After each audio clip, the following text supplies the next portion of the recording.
There being a quorum present, the January 5th meeting of the Historic Landmarks Commission will come to order. First item under general business is public comment. Does anyone in the audience wish to comment on something that is not on today's agenda? Seeing no one, we move on to the approval of the minutes for both November 10th. Oh, I'm sorry, Mary Lou. Have a seat.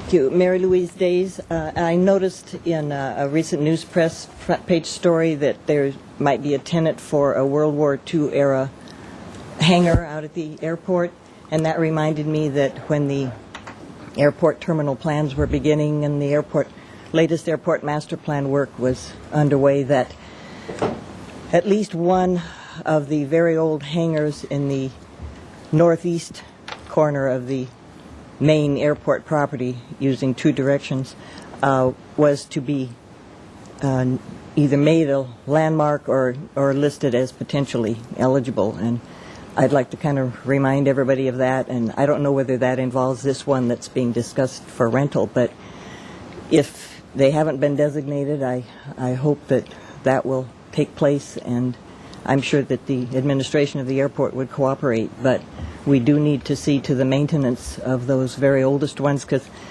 a couple of weeks ago when I was taking off in a commercial airplane, looked down, I saw the two oldest ones in that corner, and we really need to continue to protect them, make sure they're designated. Thank you. Thank you, Mary Lou.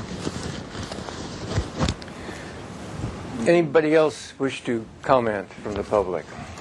Seeing no one, I will move on to the approval of the minutes of November 10th, 2010. Make a motion to approve. Is there a second to the motion for approval? Any corrections or additions to the minutes?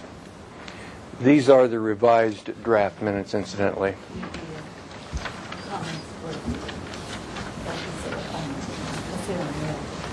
Correct. No additions or corrections to the minutes?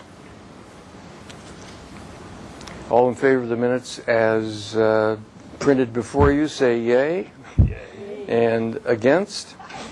Minutes approved. You're next doing November 10th, correct? That was just November 10th. Okay. Next order of business is approval of the minutes for Wednesday, December 8th, 2010. So moved. Is there a second? Are there any corrections or additions to those minutes?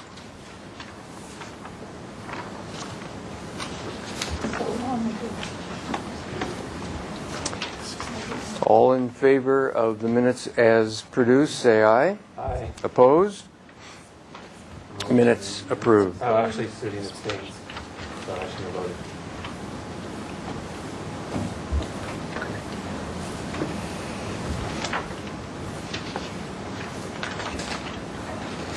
All right, the next item is the consent calendar. Susan? Yes, Mr. Chair. Consent today was 4 items, I believe. Item A, 1303 State Street, was final approval as submitted. Item B, 502 Brinkerhoff Avenue, was final approval as submitted. Item C, 18 East Ortega Street, was continued 2 weeks to the full board, so that will be coming back to you on January 19th. Item D, 1900 La Swain, was final. That was architectural details for Cottage 29, final approval as submitted, and those were reviewed by Commissioners Sharp and Suding. Thank you. Is there a motion to approve the consent calendar? So moved. Second. All in favor say aye. Aye. Opposed? Consent calendar ratified. Who made that motion? Naylor or Murray? Next item are announcements, requests for continuances, withdrawals, future agenda items, and so forth. So, Mr. Chair, first I'd like to welcome Commissioner Arias to the Historic Landmarks Commission. Judy Arias is joining us for a 4-year term. Also welcoming back William Lavoie, but he is missing today's meetings, out of town, so we'll see him on the 19th. And then welcoming back Commissioner Sharp for another 4 years. Thank you. So, And then just a couple quick ones here. Commissioner Naylor is absent from today's meeting, and Commissioner Sharp will be stepping down from item 1 at 813 Anacapa Street. And then we have a Highway 101 Design Review Team meeting to be held on Wednesday, January 12th, in the Public Works Conference Room at 630 Garden Street, and the case planner has requested a member of the Historic Landmarks Commission to be present at that meeting. We will be making the subcommittee appointments in 2 weeks, not today. So we don't know yet who will be on that subcommittee, but who would like to attend this meeting? Let me ask this, who was on the subcommittee over the last couple of years, or a year or two? Any of you? Is it in the morning? Is that meeting in the morning? It's at 10 a.m., yes. I could be there. Okay. So you weren't on the subcommittee prior to? I've never met. If I've been Yeah. Okay, well, we'll put you down. Put me down, then if somebody's better qualified. Great. Okay, and I have no further announcements, but I believe Mr. Jacobus does. Which one was it, the Highway 101? The Highway 101. Drury was on that. High occupancy vehicle, oh, I get it. Oh, it is Drury, Yeah. yes. Do we ever met? I certainly don't know. Probably not. Okay, so. Okay, speaking of Okay. subcommittee Mr. members. Jacobus. Okay, we're going to be having a meeting of the designation subcommittee in 2 weeks on January 19th. I know it's short notice. I haven't set up the schedule yet because we'll be doing that next week when we have all the committees. But I've got the 3 subcommittee members are here now, and we've got a report from Post Hazeltine. That's the 3rd phase of the Lower Riviera Historic Survey. We want to get that in gear. So that will be next in 2 weeks. That'll be January 19th, Wednesday morning at 11 a.m. I know, Don, that's going to be a conflict for you right now, but I'm assuming that you're going to be relieved for the consent calendar, probably by Bill LaVoy. I know he likes to do that, but we don't have Bill here to firm it up. So when Bill comes back over the next couple of weeks, I will be in contact with him and try and work through it, and I'll keep in touch with you also, so that you know. But right now, that meeting is scheduled for January 19th at 11 a.m. in the CD Directors Conference Room. That's the place we've normally been meeting. And the next meeting, I'll have the full schedule for you as to when the survey and designation subcommittees will be meeting throughout the year. And that's all I have. And Thank you. I will email you with the specifics on that if anything changes. To correct something that Ms. Gans said, I'm stepping down on item number 2. I believe you said number 1, but number 2. The last item under general business is subcommittee reports. Under announcements? Yes. I'd like to, I don't know if we can put that on the screen. It's the Book of Santa Barbara, a new book by Macduff Everton. And Pico Iyer provided the text. And it's a wonderful book about this great city of ours and wonderful hidden architectural gems and some of the hidden gems of people in our city also. I would recommend it. It's an extraordinarily good book. Good, thank you. You're welcome. Murray. One thing to ask Jake, I was wondering if you could add the 2 hangars that Mary Louise Days was talking about, put it in our, just in our notes for the designation subcommittee. Yeah, I'll do that. I've got to look into, I know when they were doing some work out there recently, I determined that there were a total of, I think, 6 or 7 buildings that would qualify. Those 2 hangars were 2 of the buildings. One of them got some new hangar doors that they went through great expense to actually duplicate these doors as they were originally on there. So we're aware of them. I can't remember whether we designated them or not. I'd have to go upstairs and look, but I will definitely look into that. I believe they're for sure, certainly on the potential list. They're in a survey, and the state has information on them, and we'll follow through, and I'll let you know. Thank you very much. Sure. And thank you, Mary Lou Days, for bringing that forward. Thanks, Jake. Getting to our normal agenda, Back up to subcommittee. I'm sorry? Subcommittee for the Encanto Hotel met this morning. We looked at the hardware throughout the project and came up with a good solution. We also looked at some handrails for the site. We also looked at awnings, particularly the awning above the elevator door in Mission Village, but made a determination for the awnings throughout the project. And we also looked at Cottage 29 windows. Thank you. Any other subcommittee reports? The first item on the agenda is the conceptual review of 829 State Street. And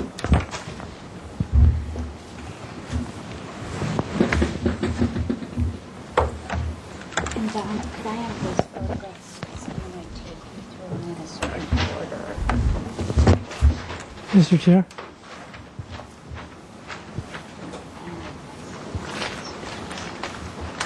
Mr. Chair? Yes, I Jay? just want to let everybody know we don't have a recording secretary today, so they'll be taking it off the tape. So if everybody could speak clearly and make sure your microphones are on when you're speaking so that they have all the information they need to do appropriate minutes for you. So Okay. it's not televised today? We're televised, we just don't have a recording secretary. So she'll be taking her minutes off the notes. That's why everybody speak clearly and make sure your microphone's on. We should be all right. I will put these back in front of you after we have a chance to look at the photographs. Okay. This is something you had asked about while we met yesterday. So we have original drawings for the building and then photographs. So I want to add. Okay, can you turn on the microphone? Chair, Mr. Chair, before Glenn begins, we did look at this morning at the sign committee, and there will be some changes to the sign program. So what's shown here is not necessarily what's going to be the final product. Right, so when you look Thank at the you. drawings, you'll see the sign concept, which is going to change in 2 weeks, and that will be reflected when we return in front of you in 2 weeks. As much as you can speak towards the microphone. Okay. So first, I just wanted to get these down on the table so you could have a quick look at what we've found historically for the building. And then when I take you through how we're proposing the window and doors, because this is a minor window and door revision, the building will remain unchanged. Okay? So the tenant is H&M, and this is Jim Drews. I'm Glenn Morris. This is Jim Drews. Yes, I'm the architect representing H&M. Thank you. And so I think what I'll have is I'll just have Jim explain really quickly who H&M is and what they normally look like, and we can set that right on top of this if you want to go through those Okay. and just show. As some of you may already know, H&M is an international fashion retailer. They're based in Sweden. Their basic aesthetic is fairly contemporary, and they've been very excited about coming into the Santa Barbara market. In fact, they've been working on getting in here for about 5 years. Their most recent store that's nearby was completed in Ventura. To give you an idea of what they look like, we have a few pictures here. Their normal look is stainless steel, glass, butt-jointed glazing, dark stone, and a lot of signage, let's just say. So you can get a sense of your typical program. This is another example here of the store that was recently done in Century City. Again, you'll see the contemporary look, butt-jointed glass, stainless steel, face-lit signage. A couple more images. These are more images from the Ventura store. This is another recent store that was Santa Monica on the 3rd Street Promenade street location. Again, you see the full-height glass, stainless steel, and face-lit signage. And then finally, another mall location with the same aesthetic. So their basic aesthetic is very contemporary, very modern, and we understand that there's a different aesthetic in Santa Barbara, and we respect that. So Glenn will walk you through how we're adjusting our typical look to work better with the context of Santa Barbara. And then quickly, I just wanted to show you existing photographs of the Barnes & Noble. So to just refresh what we're working with. And then, so this is the State Street facade. H&M is taking over the entire Barnes & Noble space. And then we want to show you the rear facade, which is the Paseo facade, and so that we can discuss that. The only thing that will change on the rear facade is signage. So today we're only talking about the State Street elevation because there won't be any changes on the Paseo side. Okay, thank you. Oh, sit down. Okay. So then looking at the historical drawings, what we had was an angled entry, the lower bulkhead, a much higher storefront than we have now, because what happened is there was a seismic upgrade in the 80s, I think, and it radically lowered this side of the building, which I'll show you, the Wendy Foster's. It's still higher up, and they have a raised entry here, and it's very different over here. What happened on these two openings is they became much more lower and more horizontal. So now I'm going to show you the renderings of how we're basically the upgrade unchanged. The seismic upgrade involved adding moment frames throughout the building. Some of the moment frames sat inside the storefront opening, and that brought the bulkhead down to where it is today. Oh, thank you. Thanks. That's a good idea. So then, based on what we saw in the historical drawings and what we saw on the Canon Perdido side, so the repetitive windows over on the Canon Perdido side are done in a more traditional metal storefront system, which you can see. And then we also have a shot of the show windows on that back side to show the similar metal system. This is at Nordstrom's.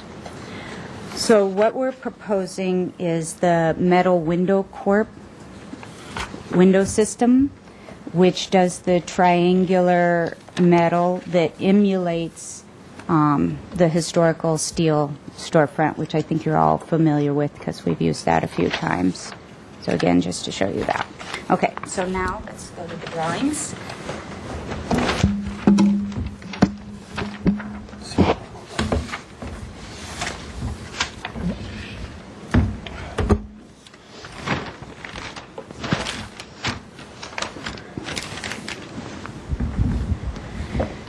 I think everybody's familiar with the location, and I'll go straight.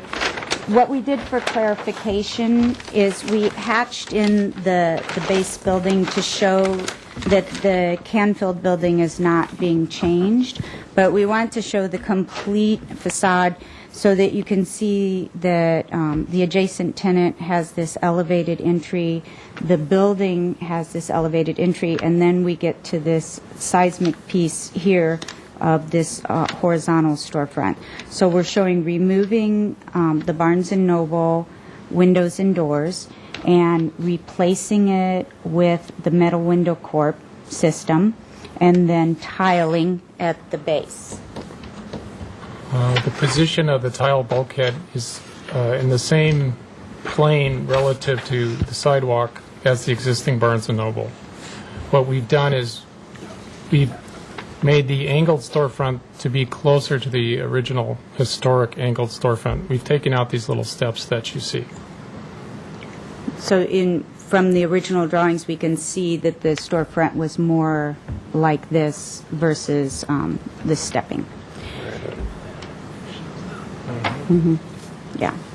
So the base would be tiled in the hand-glazed, handmade tile for referencing the historical tile.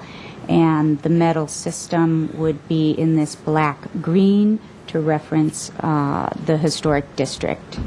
And so as we originally showed you, the H&M colors are stainless steel, chrome, glass. And so this is the direction that we have developed, and they're accepting of this. Do you have any questions? Mr. Chair. Question. Do you really want that much plate glass uninterrupted?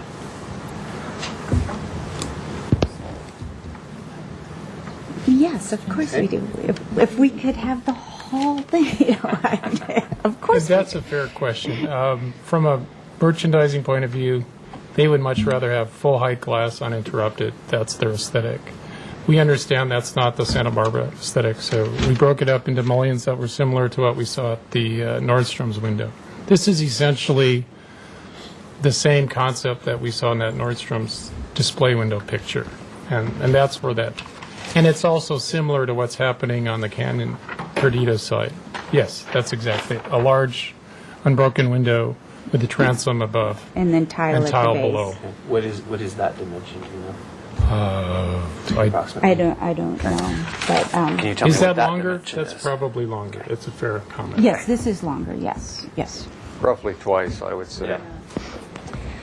Any other questions before we get to public comment? No, I was just going to ask you if you could please open public comment before questions, but that's okay. Okay. Yep. Any other questions from the commission? About the shape Ms. Boucher? of the tiles under the window. It's not really a very traditional shape. Okay. Right now, we're showing a 4x12 tile, 4x12 handmade tile. All right. Mr. DeForest has some comments to make.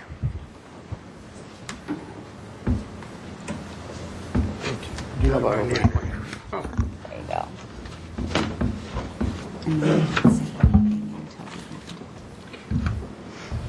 Good afternoon, Kellam Deforest. This is very important business, and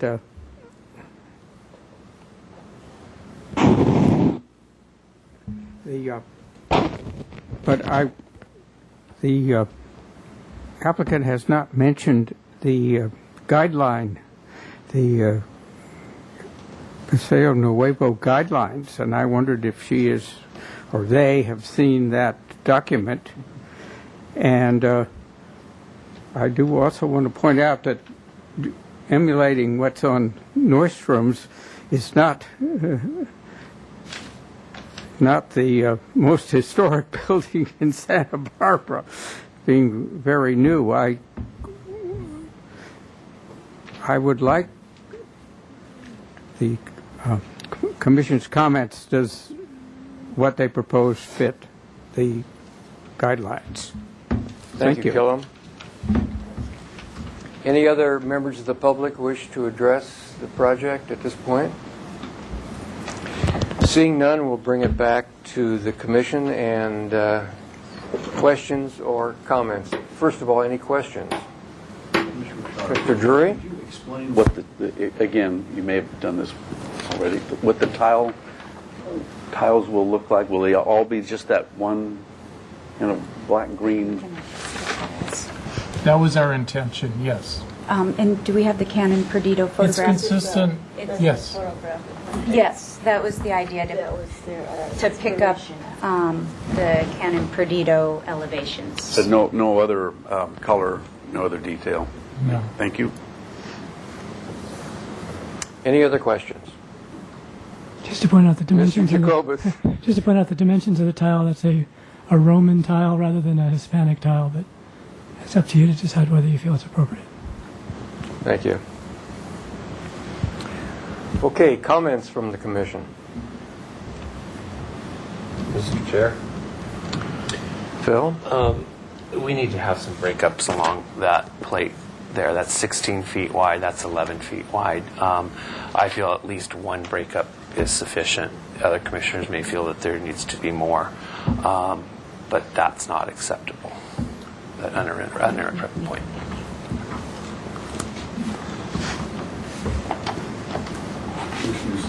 Not acceptable architecturally? Aesthetically, Yeah, architecturally. okay. Thank you. Mr. Chair, Boucher. I would agree with Phil's comment. I think that breaking it up a little bit more, it doesn't have to be little squares all over, but just some breakup. A little more breakup would bring it into the tradition more. Okay, thank you. Any other comments? Mr. Drury. A little, the unrelieved tile, just that one value, it seems rather, I know that their image is stark and industrial and modern, but isn't there a way to somehow make it a little less black? Adding some kind of, even if it was a gray, something that wouldn't be just this. It just seems a bit unimaginative, visually uninteresting. That's my comment. I have a comment on the tile too. Ms. Murray. It's going to be a lot of tile, and I'm just concerned that it's just going to be so HM, it's just so blatant. And I can understand on this side because this is a smaller, it's a smaller shop, so a little tile is giving it an accent. But this tile is just, to me, will just be too much. And then you've got the windows, will have a breakup, but they're large windows. And even if you look at this one, this one is not, this is not the part of the historic building, but even then you look at it and the tiles are nice. You look at that and you sort of say, yeah, this is Santa Barbara. Whereas the green just all over is not what I would feel this is Santa Barbara. So those are just my comments. Mr. Chair? Phil? I don't necessarily have a problem with the color of the tiles being all one. The size, the proportions of them, I think need to change to a more traditional Hispanic. I think it could be quite handsome to have all one tile along the base there. Very elegant and sophisticated, I think.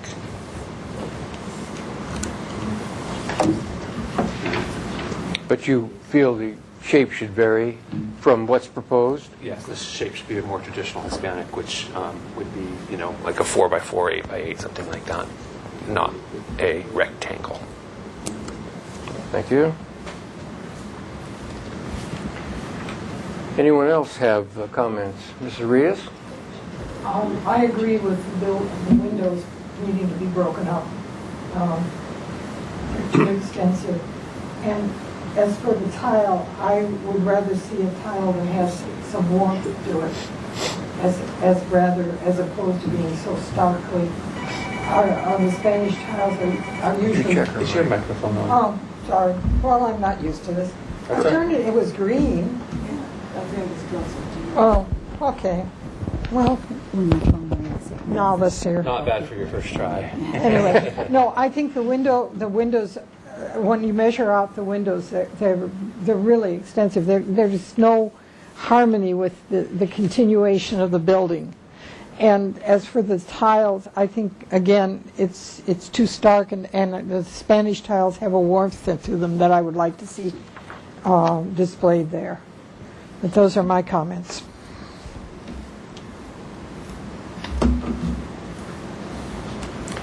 Any other comments? Ms. Boucher? Pretty much in a Okay. in agreement.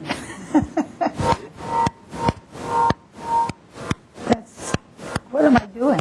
Maybe set it flat? Oh, this is rubbing against you. Oh. Okay, well. Okay, I think we're pretty much in agreement about the shape of the tile and maybe slightly warmer color and breaking up the windows. Otherwise, I think we're probably pretty well in agreement, seems to me. As I say, the signs are horse of a different color. I would agree. Everybody, all the comments seem to be directed at more cut-ups in the windows, smaller plate glass sizes, and restudy the tile shape and possibly the color to a warmer color that fits in with that building a little better. Okay, so can we respond now? Yes, you may. I just wanted to point out to the people who are talking about the tile that, and I'll put it here so everybody can see, the amount of tile is actually quite small in real life, and what we're talking about is that white portion right there. So it's more of a kick plate rather than a tiled bulkhead in the traditional sense. But we will study the color and definitely change it to a square shape. You know, I understand that. But I just wanted to say that my feeling is that it needs to be a dark tile down there because of the pressure washing downtown and the dirt and just keeping it low key since it's actually more like a kick area versus the Canon Perdido side where it's much taller and there is an actual feel to tile. And actually, to build on that, the color of the tile came from the marble. A desire to match the marble that presently frames the main building entry. It's a very, very deep verde, and I believe we had a picture somewhere. Somewhere we have a picture of that marble. So this entry element for the building has slab marble, and it's a deep green slab marble. And so we're playing off of those colors. We felt that the existing teal or the blue-green was not consistent with that marble. We're trying to bring the tile closer to both the marble and also the tile on the Canon Perdido side. Granted, the tile on the Canon Perdido side is a little warmer. This is closer to the marble, which is, again, much closer to our storefront. Do we have a shot of the marble? I thought I saw one. I thought we had a shot of the marble, but you can really barely see that green marble here, but it's slab marble, and this whole building entrance is finished in that deep slab marble. And then I just wanted to ask what we've done in previous locations then is the window breakups in order to keep, because retailers like a show window, they don't like a breakup right in the middle, that we design a system of breaking up that would then create a window in the middle, and is everyone comfortable with that? That may be acceptable. We need to see it. Okay. Right. Yeah, and then we do the same thing here. Yeah. You know, and we'll study that. But I just wanted to talk about that. And then another thing that you guys haven't brought up that was brought up when Jake looked at it was the alignment of these breakups with this space. And we went out and looked at this. This whole space is much higher and doesn't align at all with this space because all of these pieces are completely different than what's happening over here because of the structural system. So there's no way to relate these windows to these windows. It doesn't relate. So Another just way as to a look side at note. it is that each progressive lease space steps down State Street. So with State Street. This so one is much higher up State Street, and plus it doesn't have the lowered bulkhead, so it's a very vertical space. But the windowsills remain a constant height? The windowsills are constant within our space. They're constant within this space, Right. but they don't relate across the spaces, They if don't that relate makes sense. to each other. It So looks this like one lease separate space has a buildings. consistent bulkhead height. This lease space has a consistent bulkhead height. Okay. And I just wanted to clarify that, so if it came up in the next meeting in 2 weeks, we would have already addressed that. Chair. Craig? Yeah, you may have already covered this, so forgive me, but on that note of relating to each other, is this drawn accurately in terms of the upper windows openings relating to the lower window openings? I'm surprised that there's no rationale vertically. Correct. Window to window, and I think that would come into play with your study of your breakups. So, but I don't know if this is an accurate. That's an excellent question. We struggled with that because it doesn't seem to match, and that is fairly accurate. Some of the reason it's out of sync is because at the time of the seismic upgrade, some of the openings were reduced to pick up the moment frames. So the alignment that existed then has been compromised by basically that one column that you're seeing there was beefed up by having a steel column on the one side. It throws it a little out of whack, and yes, you're absolutely right, it is a little out of whack. And that middle pier, the same thing. And so when you go out on State Street and you walk, the band now is so heavy between the upper floor and lower floor that they don't, your eye doesn't relate them together. I'd love to make them line up, but the fact is there's a lot of steel in there. Mr. Chair, Yes, sorry. what is the height of the kick plate? It varies. Oh, right that's, here. that's an excellent What's question. the maximum height and the lowest height? It ranges from, again, this is just from memory, it ranges from approximately a foot on the highest side to about 2 feet on the lowest side. No, I know So, that. yes, it will increase in size. So where So it's more of a kick plate, That's a on the one significant side, amount of tile. it is significant on the other side. I would agree with that. On the lower side, it's Okay. significant, but just at the doors, it gets pretty tight. So I just wanted to bring that up as far as putting a pattern in there, because when you're dealing with the sloping like that and cutting that lower tile off, it can get hard to manage when it gets smaller like that. Yes. Yeah, I just want to clarify. What I was thinking about in terms of relieving that darkness is simply maybe a lozenge of a higher keyed gray. Something in I between see. in between the four rectangles, something that's just not Just an black accent. or Just an dark accent. green. Yeah, just an accent, and that can be, it can be. There's you could put. I mean, red might be even. I don't think. Yes, bright. color from the No, we're. Excuse me. Bright red to match the sign. The sign is not going to be as bright. Good, good. Yeah. So let's go back to gray.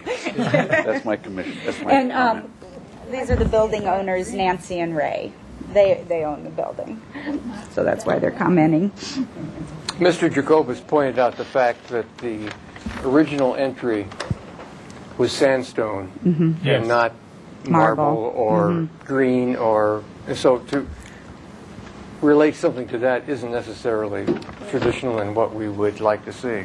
Right, so we're trying to be compatible with the building, since we can't do steel and chrome and Right. all slate and all those things, so we're trying to be compatible with the building. Also, I would like to point out that you mentioned that this is a small amount of white, but as you go down State Street, obviously, Yes, it we doubles in height and Yes. it becomes 2 more feet. than It's 30 2 inches, feet. probably. And 2 feet. consequently, it is very important further down, unlike the photo. Yes. And lastly, on my behalf, Mr. DeForest pointed out any design guidelines from Paseo Nuevo. No, this is EPV. This is State Street EPV. There's no guidelines from And- Paseo Nuevo that apply on this building. It's not part of Paseo And it's Nuevo, not. period. It's Correct. Well, I wanted to clarify that. Okay. Okay, and I have a question.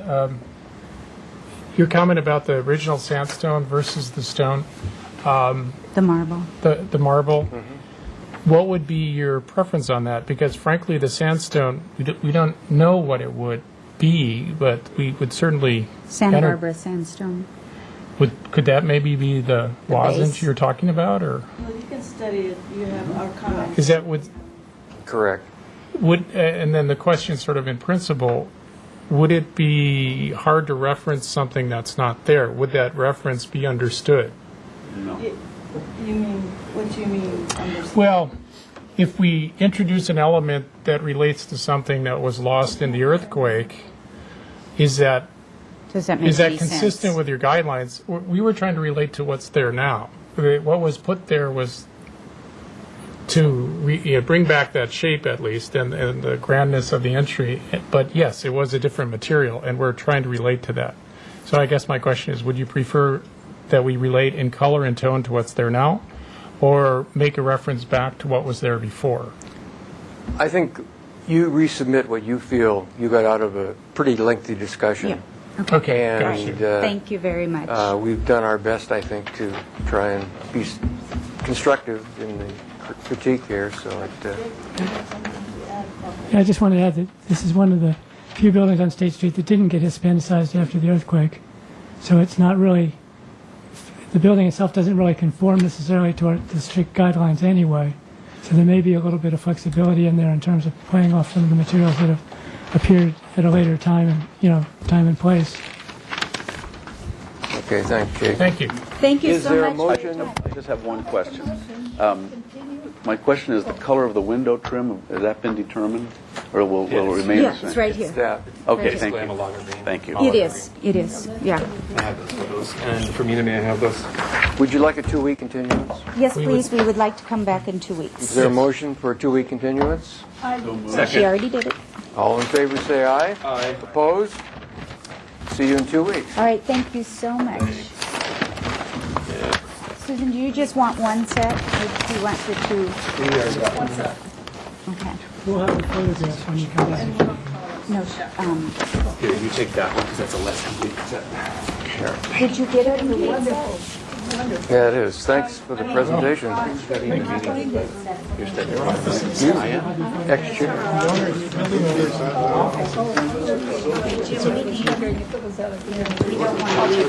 Please. Oops. The other one has, Okay, next item on the agenda is item number 2, 813 Anacapa Street.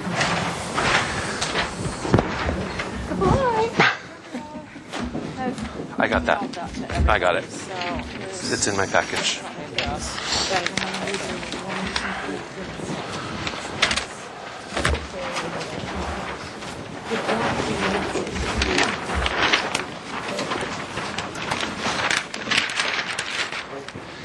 And as a reminder, after you introduce yourselves, or when you introduce yourselves, please speak into the microphones. Make sure they're turned on. Make sure they're all turned on.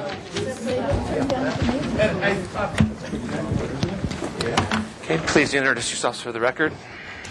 Hi, I'm Doug Marjoram, one of the owners of Winecast Restaurant. Mitchell Shervin, also one of the owners of Winecast Restaurant. And Ashkar, Vice President and General Counsel of SEMA, the landlord. I'm Tom McMahon, architect and agent. Okay, welcome. Any staff comments? Okay, go ahead with your presentation, please. First of all, we'd like to thank you for taking time to meet with us. And I'd also like to apologize on behalf of the landlord and the tenant for the way that this is tracked. It was not our intention in any form to circumvent you or avoid coming in for approval for furniture or any alterations whatsoever. I think I can speak for both the tenant and the landlord along these lines in that when Winecask was planning to reopen and they were bringing back the FF&E that was there previously, a lot of it was either banged up, just tattered, just didn't look good, and a lot of it was missing. So they did their best to try to bring back what was there or try to keep to the aesthetics of what was previously there. Both of our interpretation at the time, as I stressed to Winecask, was please be sure not to put anything fixed in place, alter the premises. Everybody's understanding was the same. So in the choice of materials of feather lightweight furniture, tables that any child could lift because it's all featherweight, everything's, the heaters themselves are on casters, nothing was fixed in place so that we didn't alter the premises in any way. So we tried to be as respectful as we could, both of the building's historic significance and the space itself. So along those lines, we've been working with the trust and just recently met with them right before the holiday to go over their concerns and try to bridge the gaps between functionality of what the tenant would like to do, what the landlord's requiring, what ABC liquor requirements are in terms of barricading a safe area where alcohol is being served, and also comply with your requirements as well. So there's many hats here we're trying to wear at the same time and try to bridge all those gaps. So along those lines, we have some ideas to bridge certain things right now, and there's certain things we'd like to come back with another solution and bounce some ideas off of you that might better suit your purposes. Correct me if I'm wrong, but the issues at hand are the umbrellas, the fountain, the gates, the furniture, design and placement, and the lights in the courtyard and the heater design. Correct. Location. Mr. Chair? Yes. I don't know what gates you're talking about. If that's not an item, Well, it's she whatever's mentioned. on the project description and what's on the plan. Okay, she mentioned ABC alcoholic beverage gates. So Well, I barriers. don't- Oh, no, let me I don't know clarify. anything about that. The Okay. gates are something new that wasn't currently part of this discussion that we have brought up to solve some problems that we will be coming back in to seek approval on. We've discussed it with the trust. We're trying to solidify aesthetics with them, but that might solve some other situations we have currently. That is not what is being Okay, discussed. then let me restate that. It's the historic fountain, the dining furniture, exterior dining furniture, including tables, chairs, heaters, and umbrellas. Correct. Okay, so if we could address those, and if we could do that succinctly, please. Okay. No, I'm hearing the presentation first. Maybe we should start with, divide it up, we'll deal Why don't you with start with the fountain first? that. We have every intention of putting back, correct me if I'm wrong. We'll go back to the historic state, which was the simple fountain and bubbler. So we've agreed and understand that that's a requirement. Okay. Let's move on to the dining furniture, starting with tables and chairs, please. That's in the courtyard here is substantially similar, if not identical, to what was there previously. It's a dark color. The chairs are a wicker material. Do you have photographs or Yes, cut we sheets do. or something? Yeah, they're presented in what? In both the submittal. I have one, but I mean, nobody else has one, so. Well, I'm going to. Well, we usually only have one set of photographs, so you can, oh, I guess he's brought extra copies. I usually have 3 sets of plans, and plans include all of the cut sheets and stuff like that, so that's fine. Thanks.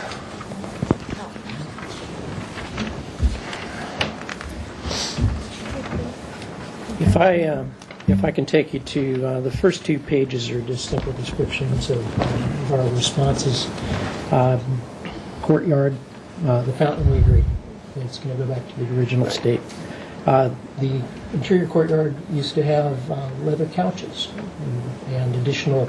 I'm sorry? Let's save the questions for later. They had leather couches. They had additional umbrella elements.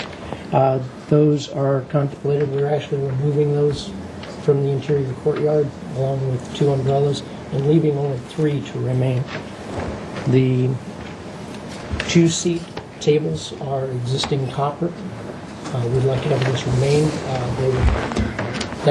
They would either be displayed as existing copper, or they will be the white linen tabletop, as traditional or customarily used. We have an approved set of chairs that were purchased. I'm sorry, I'm going to take you on to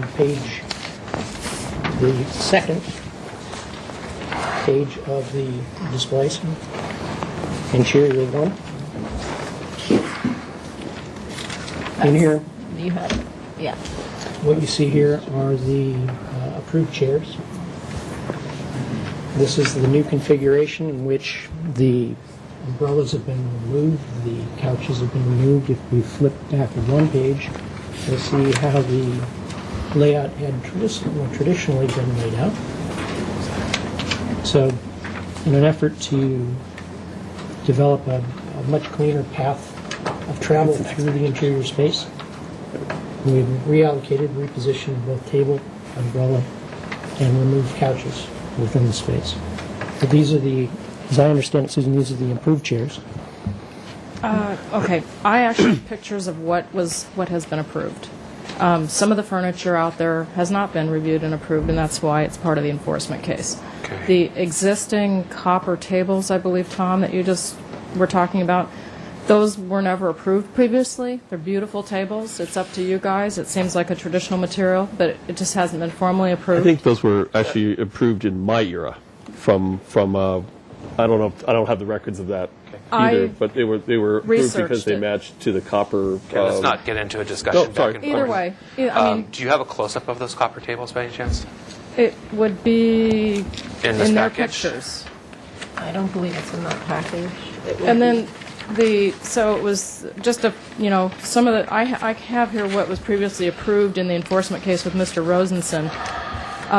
The heaters, I believe that the ones that were approved also during that previous enforcement case are gone. Maybe they, broke or wore out or whatever.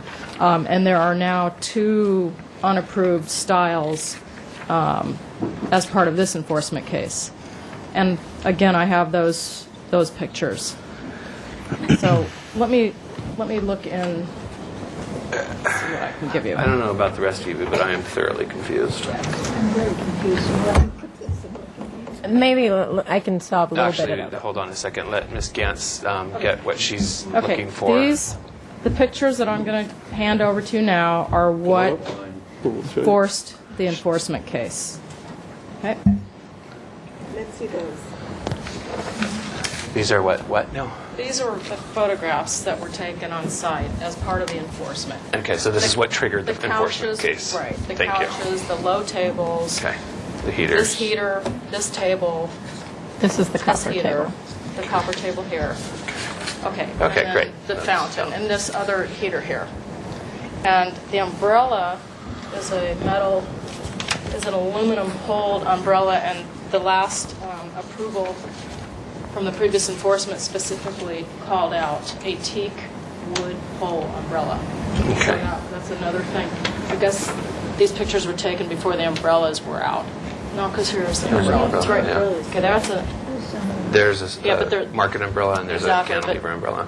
Yeah, that's it. That's the. Okay, so really what's off the table here is the fountain. We've talked about that already. Right. Okay, so now we're dealing with dining tables and chairs, not lounges or sofas or club chairs. Right. Right? Okay. Is the courtyard. Which is the courtyard. And all we have for that at this point is this copper table, these chairs, this slatted table, and these chairs. Is that correct? Correct. And this heater. And we're not talking about the heater yet. Oh, for now. Oh, yes. Correct. Table and chairs. Everybody with me? Okay. Okay. So this is what we have now, and this is what you propose. Correct. Thank you. Okay. Let's move on to heaters. There they are. There they are. That's what you propose. Everybody clear on that?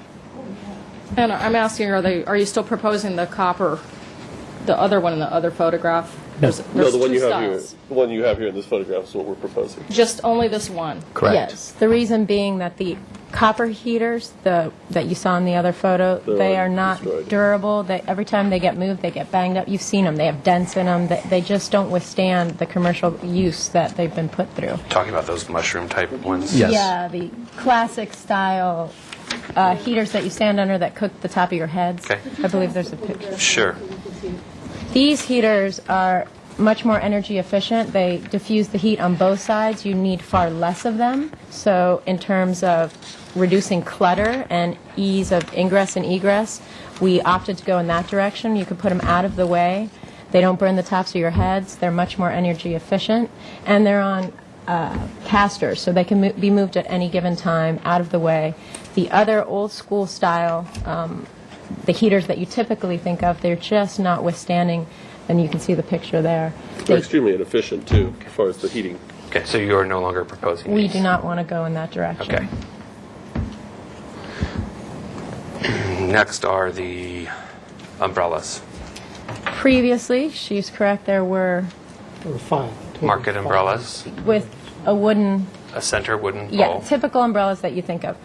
The challenge is they don't cover that much of a base. This is a large courtyard. You needed several of them. It's also a wind tunnel, if you've ever been through there. Those things are not durable enough for the use that they have, and we need so many of them, it just becomes a gauntlet to get through.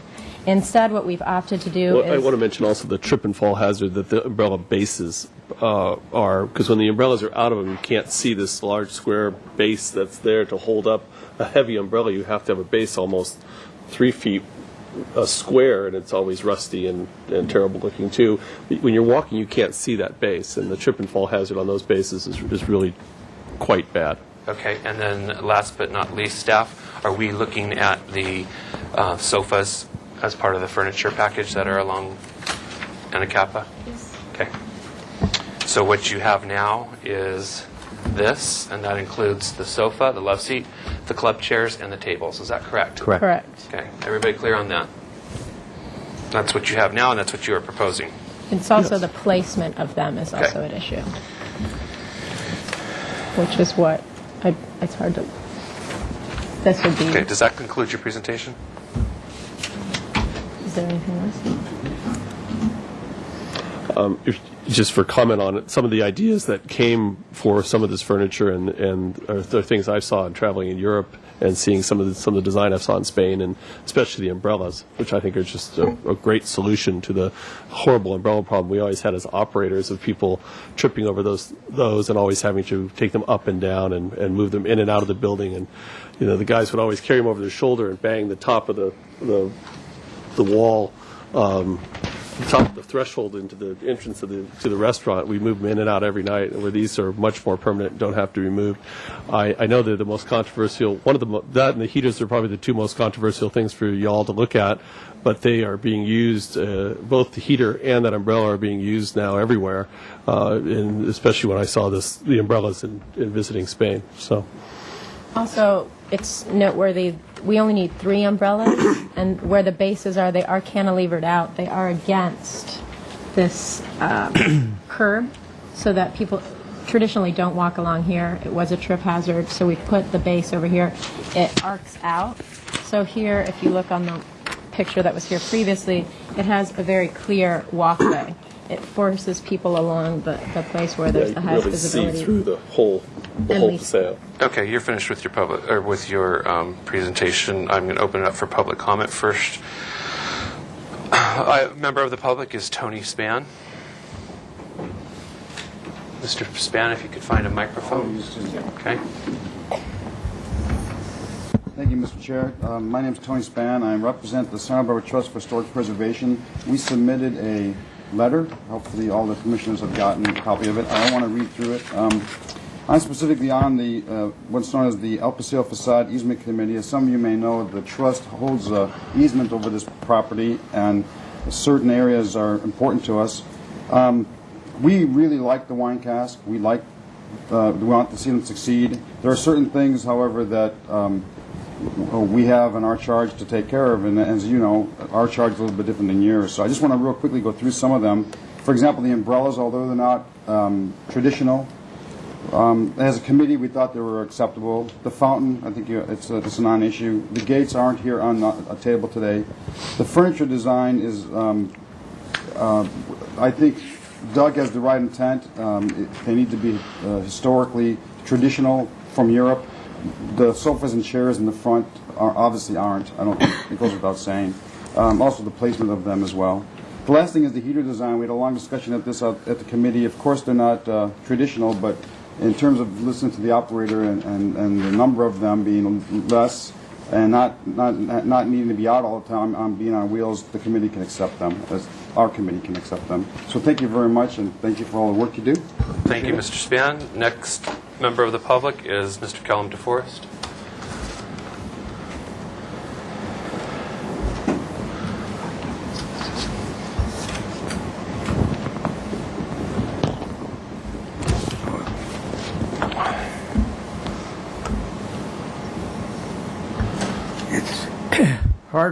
Hard to remember.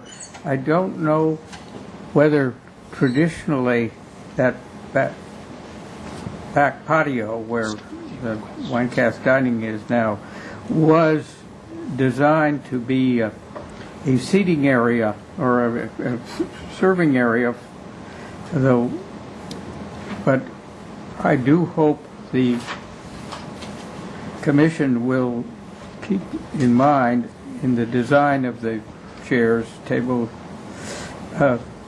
the traditional wrought iron or design that fits the space. I hope the fountain will be restored, and I'm wondering, as I remember it, one of the shade solutions was that there were sheets of canvas were stretched across the open space, and has that been thought of? Thank you. Thank you, Mr. DeForest. I'll close public comment now and move to questions from the Commission. Commissioner Schallenberger, you have any questions? Clear on it. I just my only question is there any options to the finish on the heaters? So these are in place, correct? You That's already correct. own these and you're using them? That's correct. Okay, thank you. And there were no other styles available at this time. It is rather new on the market, and we'd be open to their replacement being a different aesthetic choice if there were others available at that time. Commissioner Jury, any questions? My question would be, echo Mr. DeForest's question about canvas on runners and for the courtyard. That's been explored, or hasn't it? I love that idea. We would love that to happen. We explored it many, many years ago when John Saladino, who was a customer at the restaurant, proposed that idea. And I think you'd have to find out from the trust whether or not they would do that. That would be an excellent solution. It would solve all the problems. It would open it up more, and we would be very keen on doing that. I speak for myself, not my partner, but yeah, I think the landlord would be very keen on that idea as well. Absolutely. We talked about it yesterday as that would be the best solution to the shade issue. Thank you. Commissioner Arias, any questions? How many heaters are we dealing with? Well, at one point in time, there were about a dozen on property. How many now? Now we only have 6 in that courtyard area. 6? And that's they are only the brought total up. number. That's correct. In And the then courtyard. in the front And the total arcade, number in the total project is how many? 10. 10. And these are all again on casters, so they're not all out at the And, same time if not You needed. talked about you storing them someplace when you weren't going to be using them. Correct. Where are you storing them? Inside the restaurant. Any more questions, Commissioner Arias? I have comments I'll make later. Not comments yet. Commissioner Murray? No, I was going to ask about the number of Commissioner Boucher, questions? I have no questions. Move into comments then. Commissioner Schallenberger. Just the only comment is on the finish of the grill. I don't know if one of the things that makes it look modern is the bright stainless steel finish, and if that can be maybe powder coated black. But I don't know if that affects performance. So I don't believe it would. I'd be happy It's to not look a into question. doing that. Sorry. Okay. Any other comments? Commissioner Drury? I'm just a little bit confused about the oversight that the trust has. So there was a question about they were not happy with the outside furniture along Anacapa, is my understanding. So we need to sort of figure out how we're going to, how we put it, make an amiable decision for both us and for the trust. It seems to me in terms of the style of the furniture. That's my comment. Okay. Commissioner Arias? My comments are that I really dislike the appearance of the heaters. I think they distract from the entire project, and would hope that something could be done to solve that problem, because it really is not appropriate.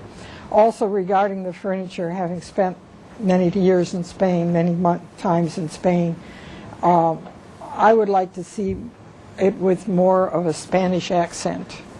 A massiveness that you see in the Spanish furniture in Granada, Toledo, Barcelona, Madrid, all over, I don't find in this furniture, and I would like to see it more appropriate with the Spanish flavor. Commissioner Murray? I cannot support furniture on the sidewalk side of the building.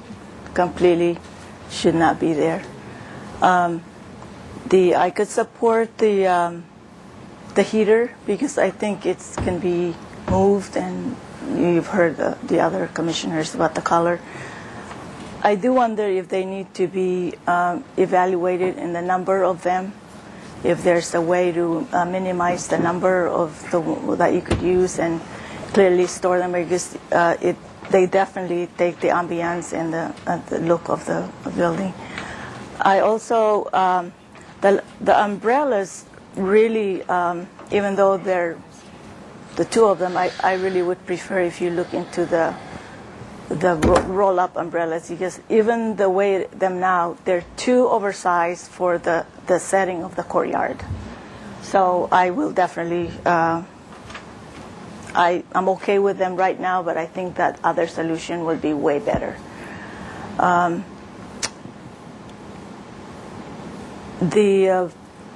I think the furniture inside the courtyard, the dark colors are okay with me. The lightness of them, I think, makes it okay with me.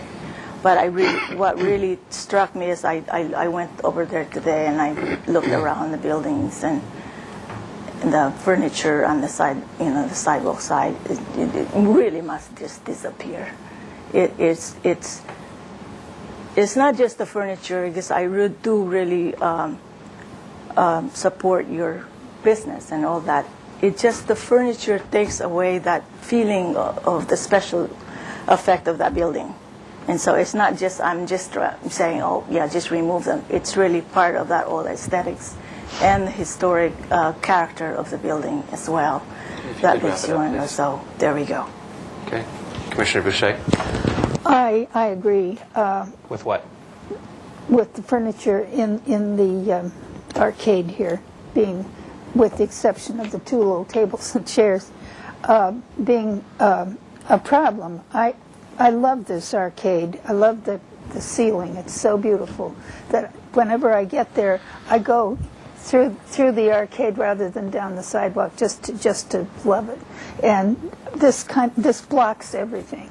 And I don't have a problem with some tables and chairs with white tablecloths on them or something, but I find this particular, all these H's and G's, to be not in keeping with El Paseo, as I've grown up here and known all my life.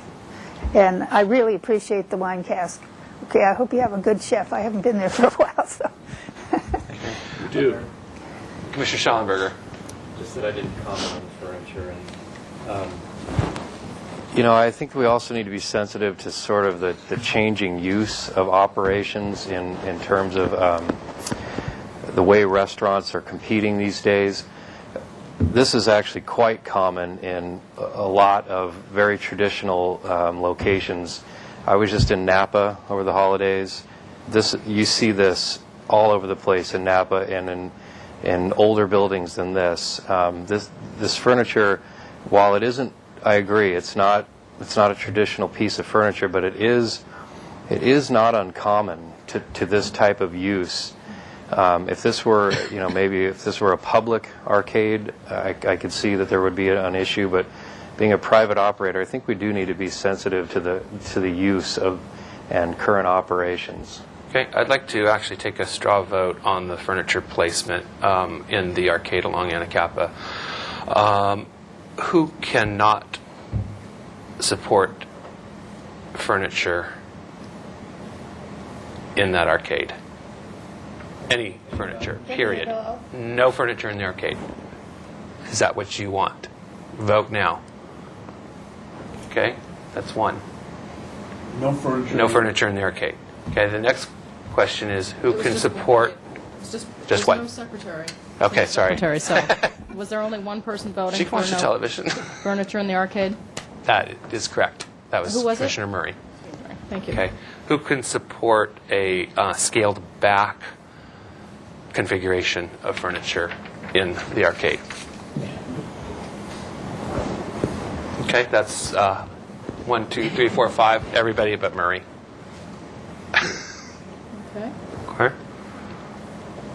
Along those Isn't there lines. one other choice? No. And it's furniture of any kind, whether it's wrought iron or we're not there yet with that. So We'll have to vote. There could be another choice. What's that? Allow the current configuration. Okay, who can allow the current configuration of tables, couches, and love seat or club chairs? The existing furniture. Existing configuration.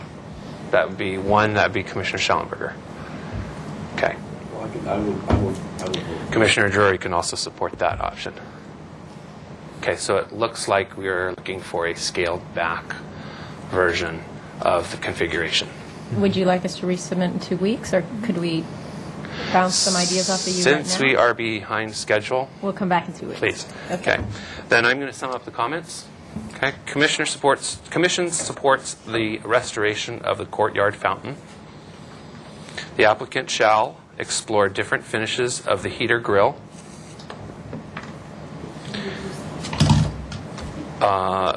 The commission and the trust need to be on the same page with respect to their desires and our desires. At least one commissioner felt that the heaters are a distraction to the site. The furniture needs to be more traditional.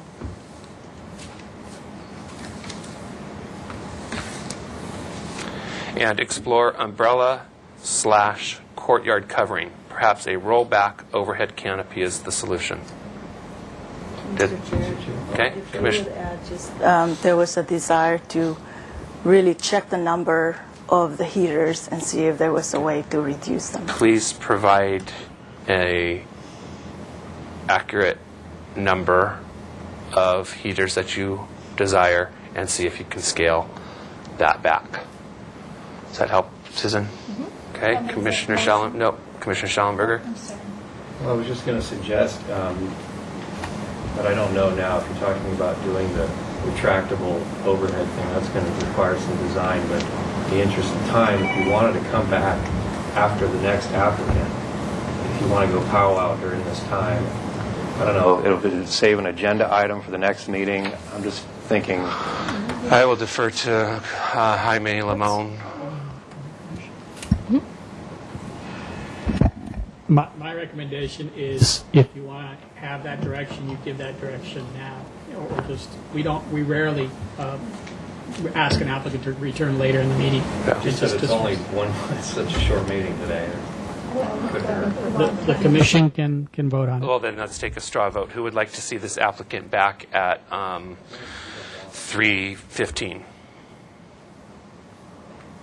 Okay. Commissioner? Yeah, no, I agree.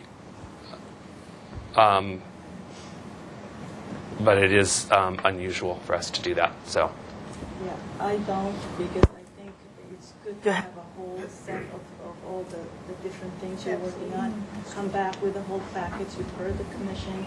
That way we're more efficient next time when we review it and we want to just go through and hope to approve everything. Okay. I would just like to make the comment that this is a landmark and a very important one in Santa Barbara. Okay. Would somebody like to make a motion then? I'll make a motion to continue for two weeks I second that. with the comments that were made. Okay. Are, as applicants, you clear on your direction? Yes. Okay. Will we get a copy of? You'll get draft minutes. Perfect. You have to actually ask for them, I think. No problem. Thank you. Oh, all in favor? Opposed? Motion carries. Next item on the agenda is item number 3. Commissioner Sharp, get in here.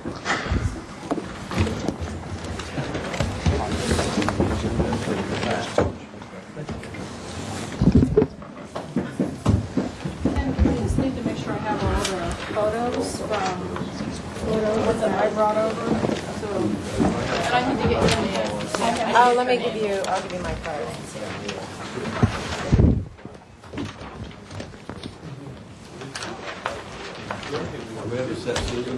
Oh, I just need, yeah, no, I don't need that. I just need the photos, though, if there's any out there.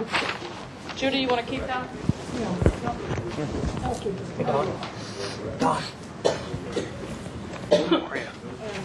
great. Let me get this right there. Thank you. Item 3 on today's agenda is 121 State Street, conceptual review of an existing hotel remodel. Would you introduce yourselves for the record, please? It's Josh Bloomer and Clay Arell from AB Design Studio, and we're joined by Trent Lyon of Tryon Company. Hey, Don. Clay? Good afternoon, Commissioners. Do we have 3 sets out or just one? No, I see a note in the file that a set got routed to transportation on December 16th. Let me go check. We've got an extra set here with us. If you have an extra set, that would be super. Thank you. This set's identical. However, one of the elevations got moved to another sheet, but the information is identical. We can point that out to you. Either way. Good idea.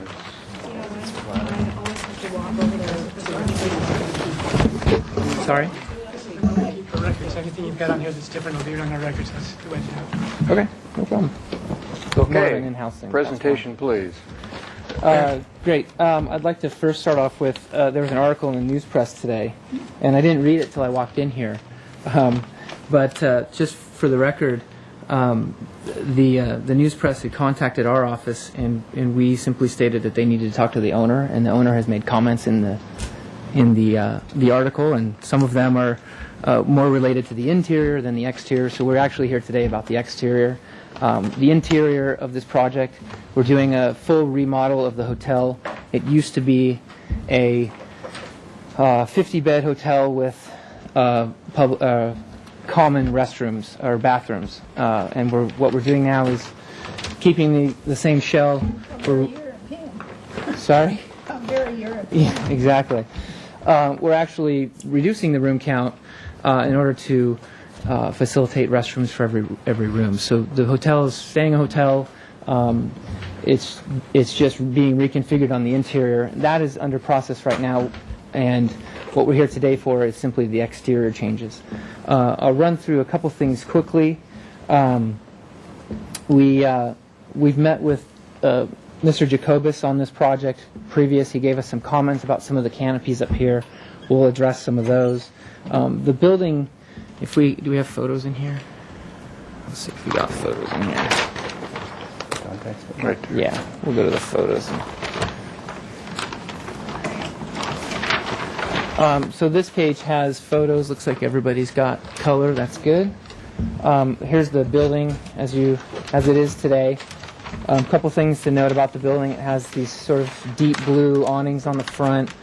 The main entrance to the hotel is here. It is in the photograph off-center. It is in actuality off-center, so it's one of the things you'll see as we're looking at the elevations. This is the area of the Subway restaurant, which is no longer there. They have vacated, and we don't yet know who's going in yet. Here's a side of the building facing the train station where the Children's Museum is going to end up. Here's the back half of the building, same side, facing the train station. Here's looking across the street. I'm looking at this upside down. I think I can do this. This looks like part of Bebop over there. Here's a photograph here of the parking lot. This is actually facing the beach. Another view of that. And this is actually the back of the building. The back of the building opens out onto Kimberley Avenue, which is a rather quiet street. The hostel's back there, and there's not much going on back here.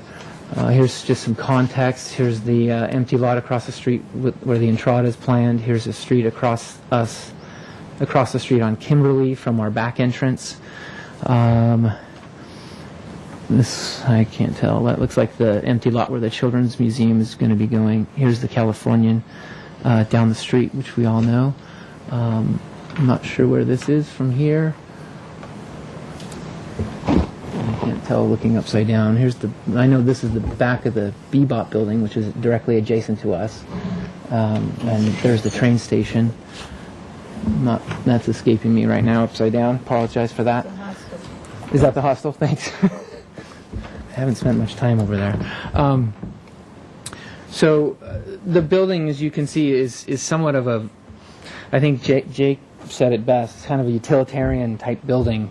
It doesn't have a lot of very emblematic Spanish characteristics or very Victorian characteristics, but it kind of leans a little bit more Victorian. But our basic plan for the building is to change out all the windows, repaint the building, repaint over the brick, repaint the trims. The majority of our work is going to be in the front facade, the entries, and the parking lot. And I think probably what we should do is just start with, we'll go back to the cover which has the site plan on it, and we'll talk briefly about this, and then we should pull that out separately. We've got some of these diagrams that I can show you guys, pass out for you, but I don't know. I'll take over.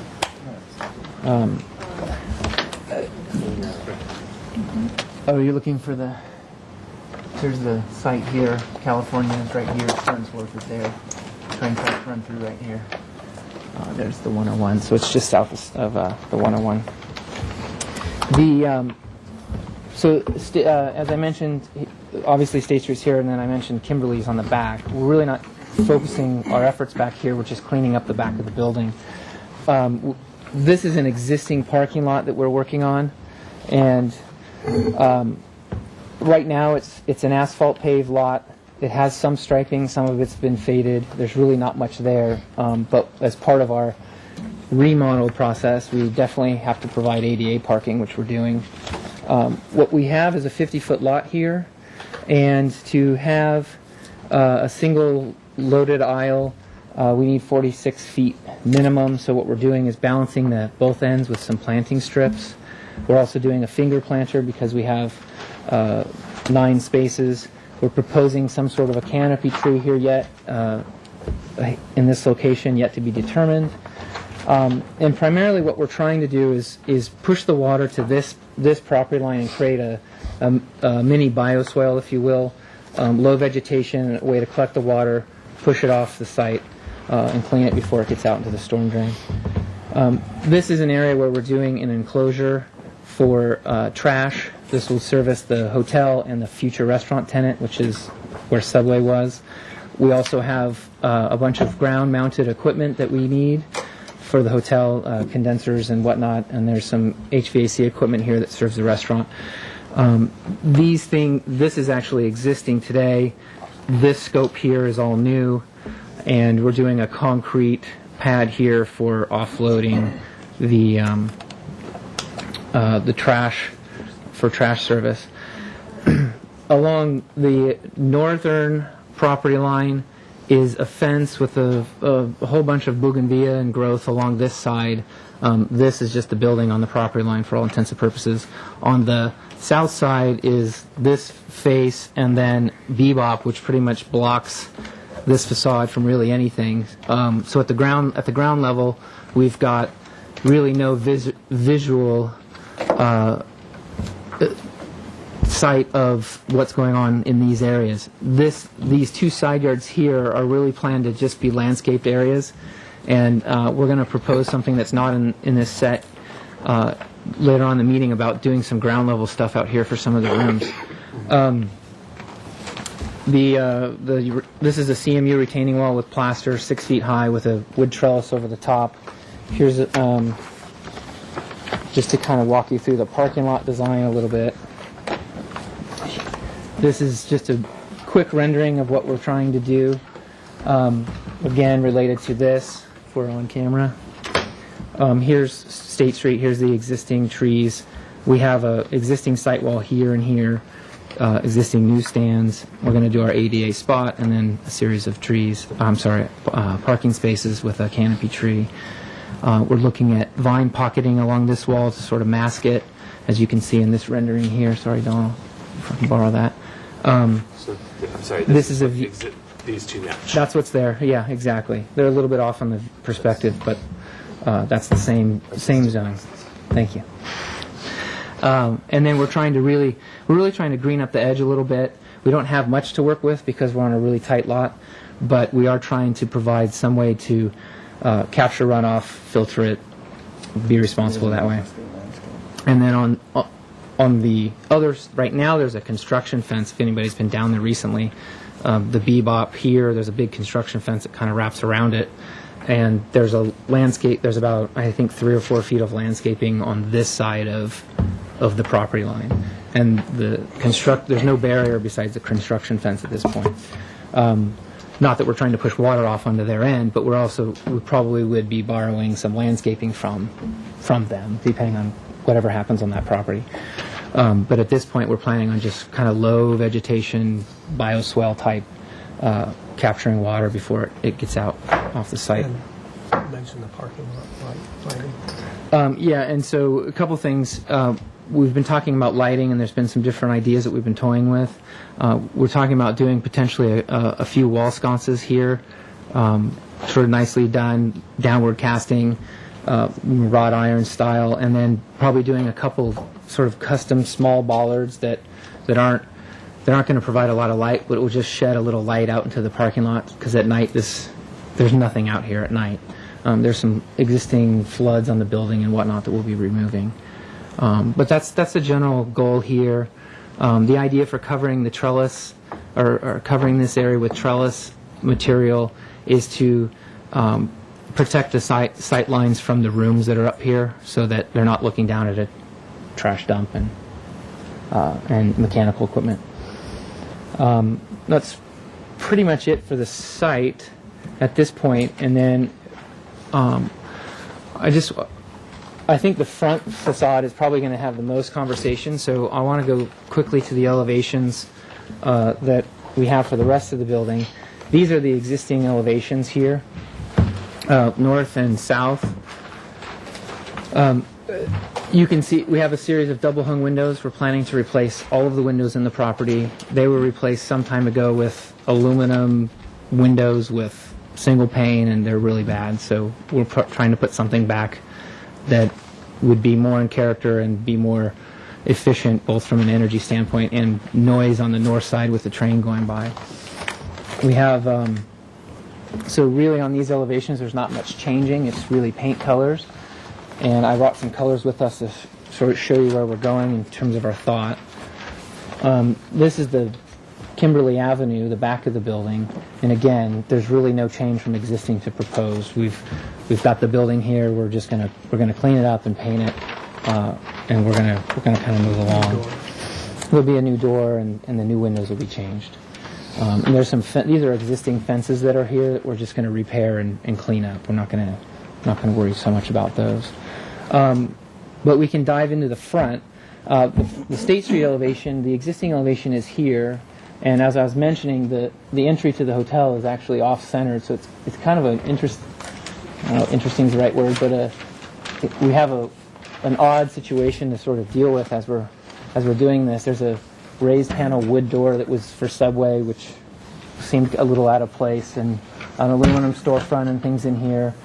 So what we did is we looked at the lower half of this building, and we looked at some of the things that we knew out in the site. One, the existing awnings that are out there really, they take a lot of sunlight and sort of the nice northern light out of these two spaces. It pretty much destroys it, and same with the front door. And so we wanted to sort of look at an idea to improve that on the interior, so that the lobby area, which is on this side, and the future restaurant space, which is on this side, would have a nice visual view out of those areas to the mountains across the Riviera, and also pick up some light. So we rethought the canopies. We looked around at various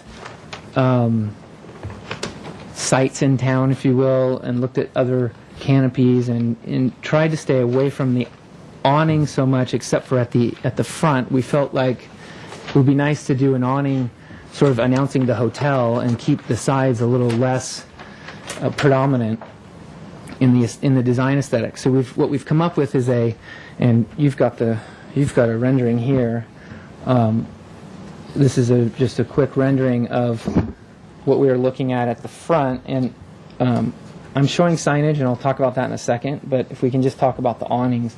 We're looking at taking out the old storefront information or windows and doors and putting in a real nice clear mahogany door. These are actually windows, but a window door type system. And then looking at a metal awning. And we met with Jake, and he gave us some good feedback about maybe adding some detail and some things like this. So we've done that. We've also sort of tried to play around with it, be a little bit whimsical, but we didn't want to take this too far and go too ornate with the design, because the building really isn't, I don't think the building can really hold that. It's sort of a very simple box, and it has window punch outs, and there's not much going on. So we tried to keep it simple. We tried to bring in a little bit of some fun little details, but for the most part, we're trying to keep it very rational. Let some light in the clear story over the canopies, and Restoration Hardware has a similar type awning out front. We kind of looked at that and said, "Oh, that's kind of an interesting idea," but keeping in this real kind of soft, simple vernacular. The front door will change to a single door instead of a double door with side lights, and then. I know that the sign isn't your approval necessarily, but we had gone back and forth with some signage, and we were looking at trying to do something a little bit older style for signage, but the sign ordinance doesn't allow this, so we're really restricted to some sort of signage that's going to be more of a blade sign. We're restricted to 5'6" above the floor of the second floor. For the maximum height that we could go. So this earlier idea that we were playing with didn't follow the guidelines per se, but it could be allowed under a sign mod, or if HLC if you said, hey, go for it, then we would go for it. But I'll leave that up to you guys. The last couple things, I'll show you some of the colors that we've been looking at. We're looking at just a white, sort of kind of a softer white body color, a trim color in this sort of putty gray. The metal canopies would be sort of in this darker pewter color. This would be sort of the clear mahogany doors at the ground level, similar to some of the recent things done on State Street. And the trellis over the trash enclosure would have, sort of a nice full-bodied stain, or a medium-bodied stain. And then this was an idea for that, in a little accent color announcing the entry to the hotel. We wanted to give this a little bit of a identity, if you will. And we'll have a sign, and then we'll have that. A couple other things that have been in discussion that aren't really in these plans, but I want to bring them up because I think they're pertinent to our project, and they're things that the owner really is excited about. We have some rooms at the ground floor. If I can go back to the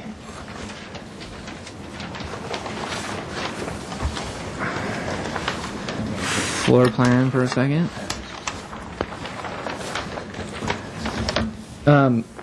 So here's the proposed first floor as we're currently in process with the layout of the rooms. There's a few rooms that we've identified that are they're larger in size. They have 2 windows in them. They have the opportunity of potentially doing a little garden court outside, and this really wouldn't be visible from anywhere.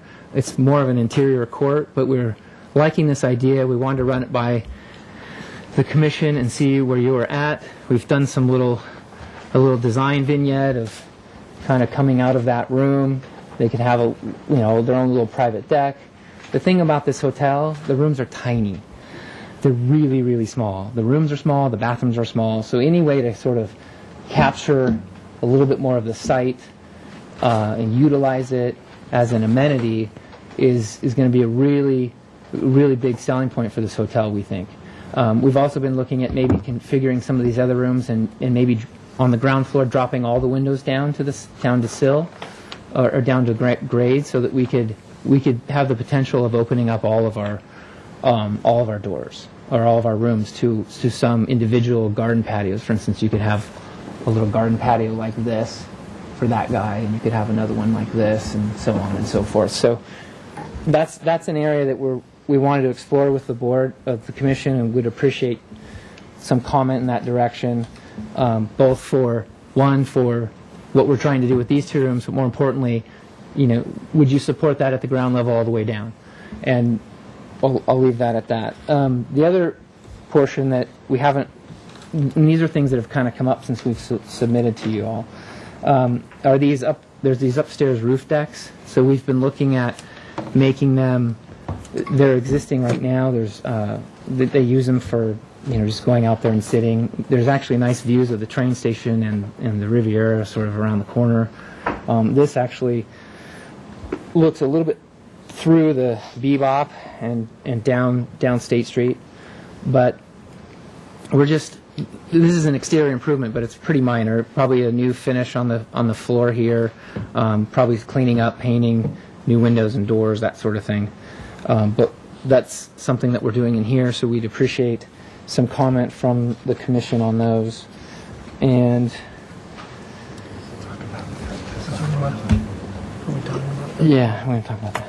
So there's one other item that's come up from the client, and we've been talking about this, and we wanted to get the temperature from the commission here on this.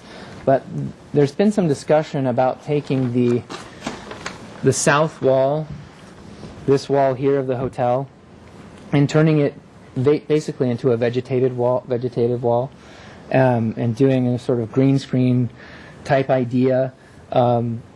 We're in-house, we're sort of feeling like, well, I don't know how that's going to work, so we wanted to bring it to you as an idea that came up for you to comment on and try to see what you feel about that item. I think I've pretty much covered most of the things I had on my list. No. Well, that was on the front, right?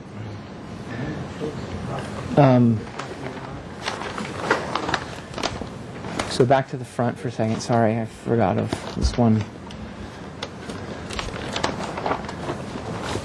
One of the items that the client has asked us to look at is to look at doing something with these windows. This is a very plain elevation, and in one way I kind of like the simplicity of it, and in another there might be something that we can do, some ornamental panel or something above the windows that would maybe bring a little bit more character to it. It's a very flat facade with a very small little cornice, yeah, if you will, across the front, and then a parapet cap that kind of does the same. So the idea was maybe doing something up above here, maybe above each window, some kind of ornamental medallion or something. But we're exploring that idea and wanted to see what the commission felt about that as well. And I think that's all I had on my list. Thank you. Yeah. So Okay. I'd like to open up to questions. Before you guys ask questions, may I ask a question real quick about the parking? This came in when I wasn't here, so it's the first time I'm seeing the plan. And on your project statistics, it calls out 18 existing spaces and proposed 9. Yeah, that's actually incorrect. Oh, okay. What's correct? Correct is 9 proposed spaces. Okay, that's what it says. It says 9 proposed. Yeah, there's 9 there now, and we're Oh, proposing 9 9. existing Yeah, then. sorry, 9 Great. existing, 9 proposed. Thank you. Yeah, we went through that on plan check with building and zoning and got that clarified. Okay. And sorry, it continued. Okay. Anybody from the audience wishing to comment on this project? We do have one request from Kellam Deforest.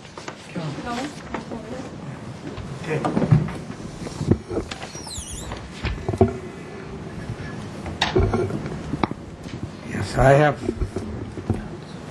5 points. One is, when was this building built? What is its history? I don't know whether it's been there a long time, but I have no idea when it was built, and and was it always a hotel? What are the species of the trees, and will the construction damage their roots?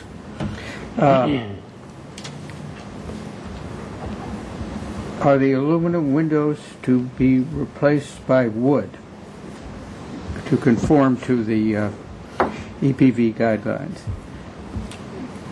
The facade on State Street isn't Hispanic now and becomes less Hispanic with the addition of the metal canopies, which spark of New York, not Santa Barbara. Thank you. Thank you, Kellam.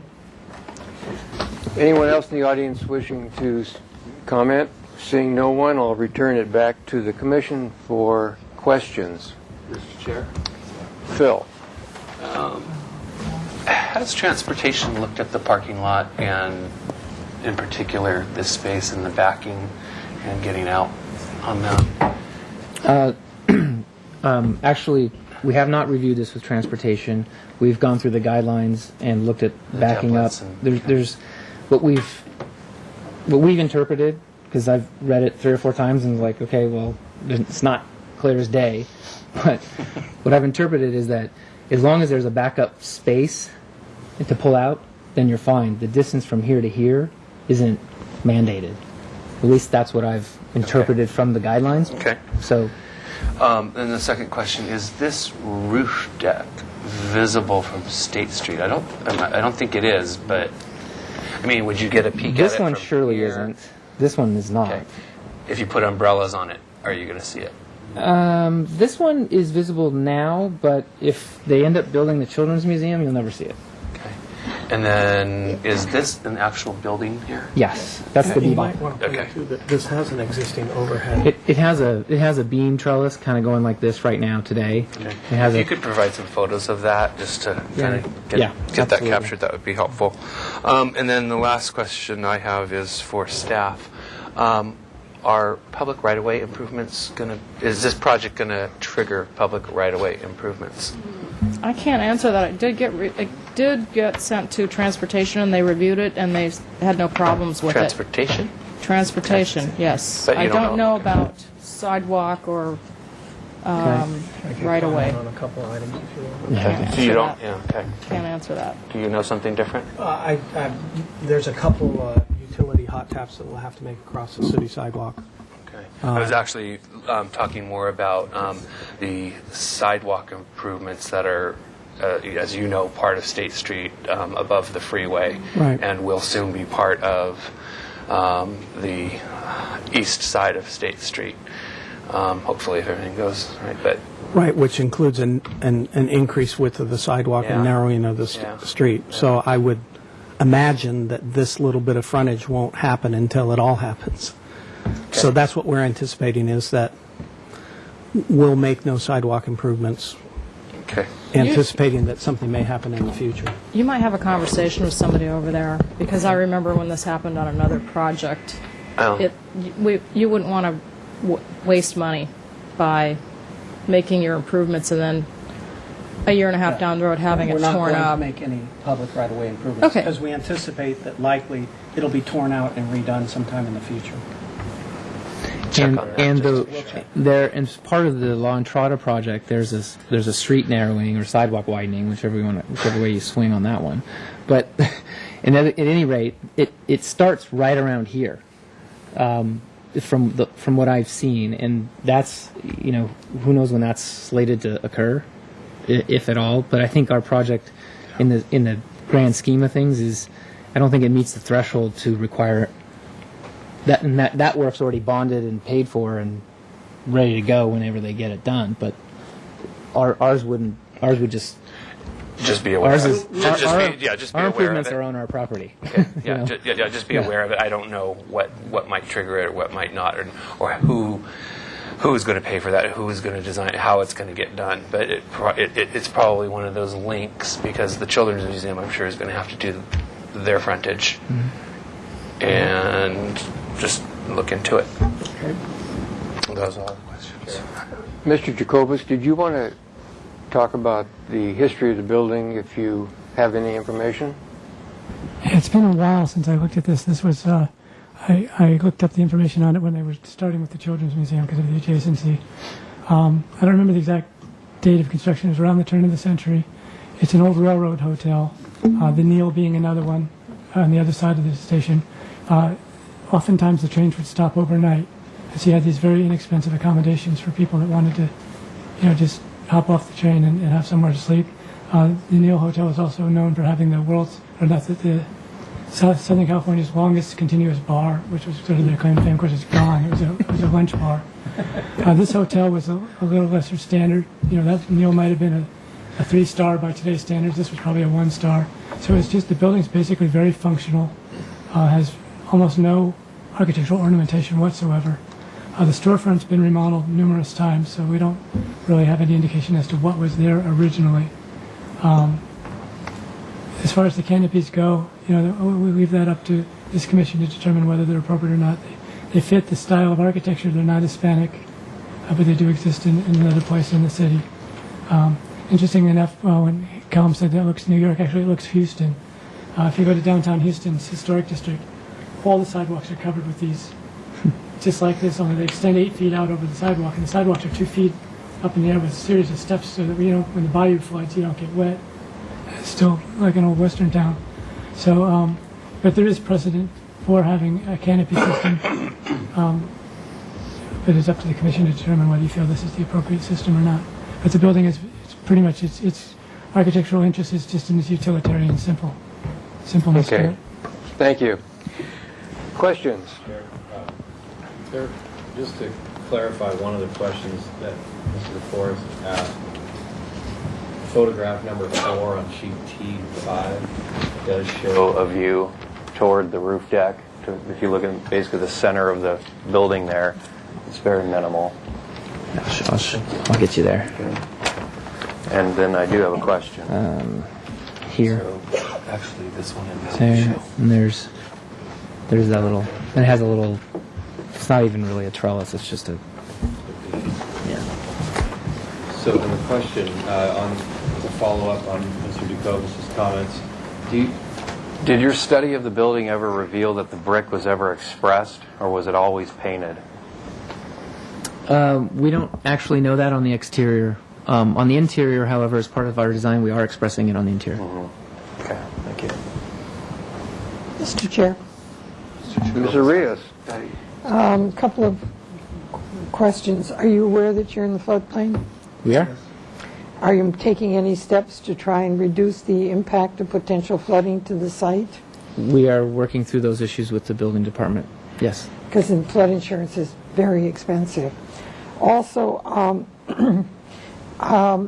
it is city policy to try and retain as much of your runoff on site, and I hope you're working toward that.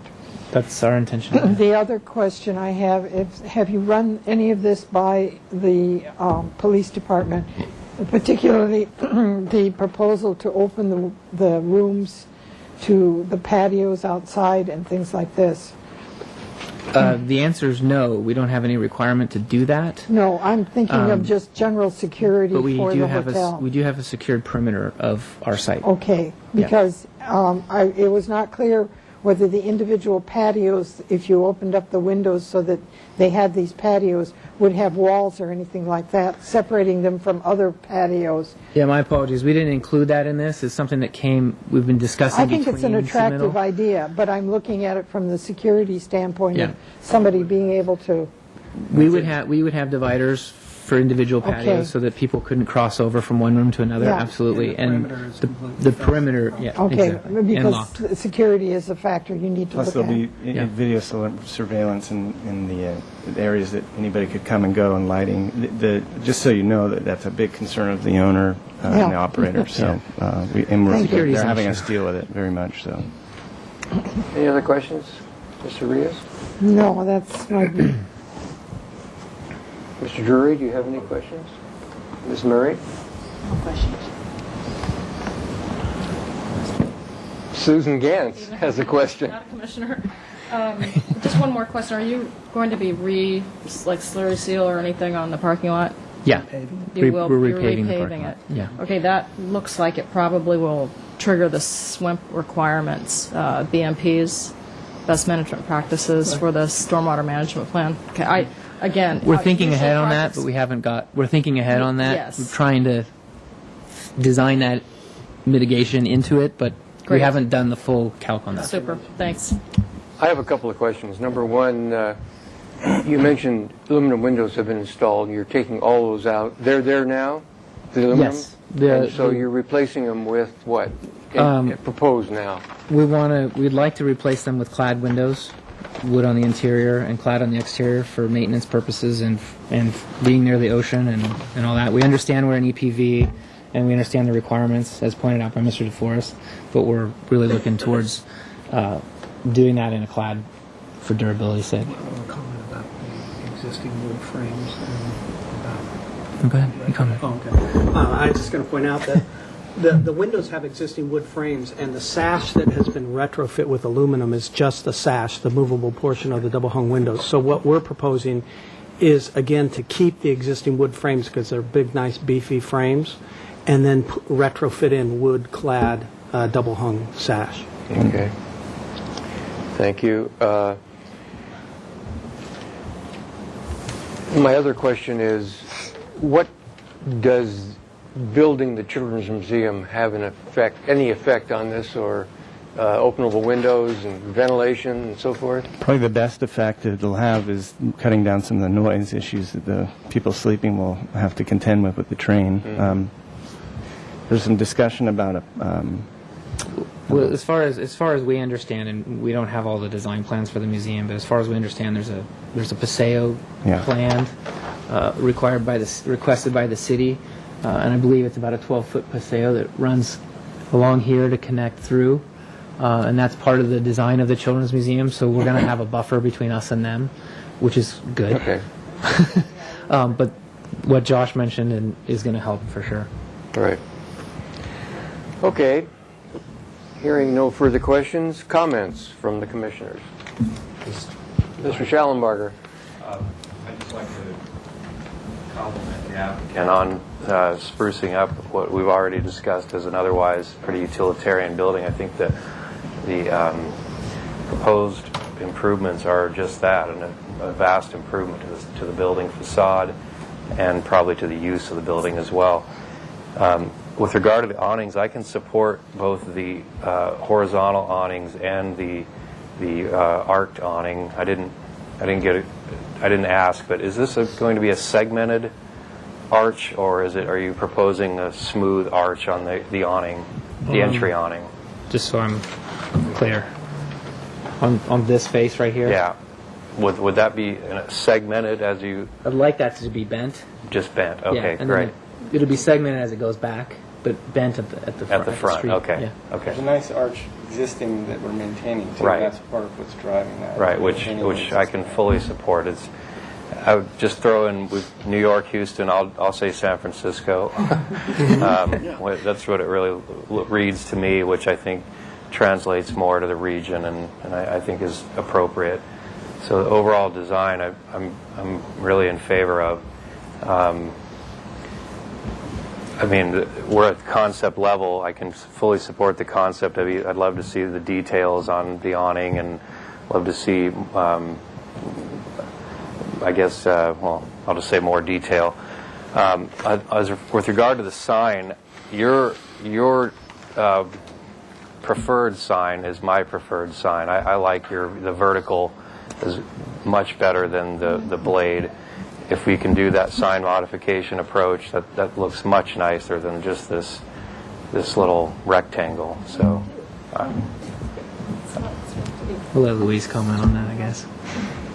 There's no way that they're going to get support for a blade sign, because what happens is if you do it for one building, then the next person comes down and says, but mine's only 2 inches higher, so I really don't think that that there would be support for that. But he's got sign opportunities that would work. I mean, the one he's showing would certainly be just as visible from the street. Well, then I heard that backwards, because during the presentation he talked about the vertical not being supportable, but the blade being supportable. Is that not correct? Which one? This one's shown as an alternate. Yeah, that's what we. The one on camera. The meets alternate. the ordinance. Yeah, the one on camera. I thought you were referring to the blade sign. The projected sign. They're both projected. Yeah, but Okay, may I clear that up a little bit? We put those both on camera. The Black and Granada- white is preferred, I Excuse me, think. Mr. Chair. Ms. Louis Boucher? I'd just like to bring up the fact that the Granada had a very large vertical sign on the front, and they wanted to keep that, and they were not allowed to keep it. And I just think it's not appropriate for that style of sign at this point. And I think what they proposed looks fine. Yeah, whatever. It can be an oval, it can be whatever they want. I mean, a point of clarification is that the more vertical sign, I don't know what you want to call that, meets the ordinance other than height. It's height above the floor plate line, the floor line. Mr. Chair, we probably shouldn't be discussing the signs. That's not No, part of this that's application. correct. Thank you. Mr. Chair? No, they specifically asked for HLC's input to the sign. I heard it. Well, they Yeah, did, but nevertheless. And I know it's the purview of the sign committee, but we kind of wanted to get a feel from. As a member you of all. the sign committee. Yeah. Next. I would like to remind you, as you make your comments, they've also asked that we comment on the patios, the roof, 2 roof decks, and those, and the vegetated wall, and an ornamentation in the fascia or the area above the windows along State Street. Now, obviously, we can't talk about something that isn't proposed because we have nothing to look at, but they would like some comment regarding that. And it looked like you were removing a band of the first floor, is that correct? I don't think so. The current proposal has, or the current building has a paint scheme on there of like a bright dark green paint that I think is what you're seeing.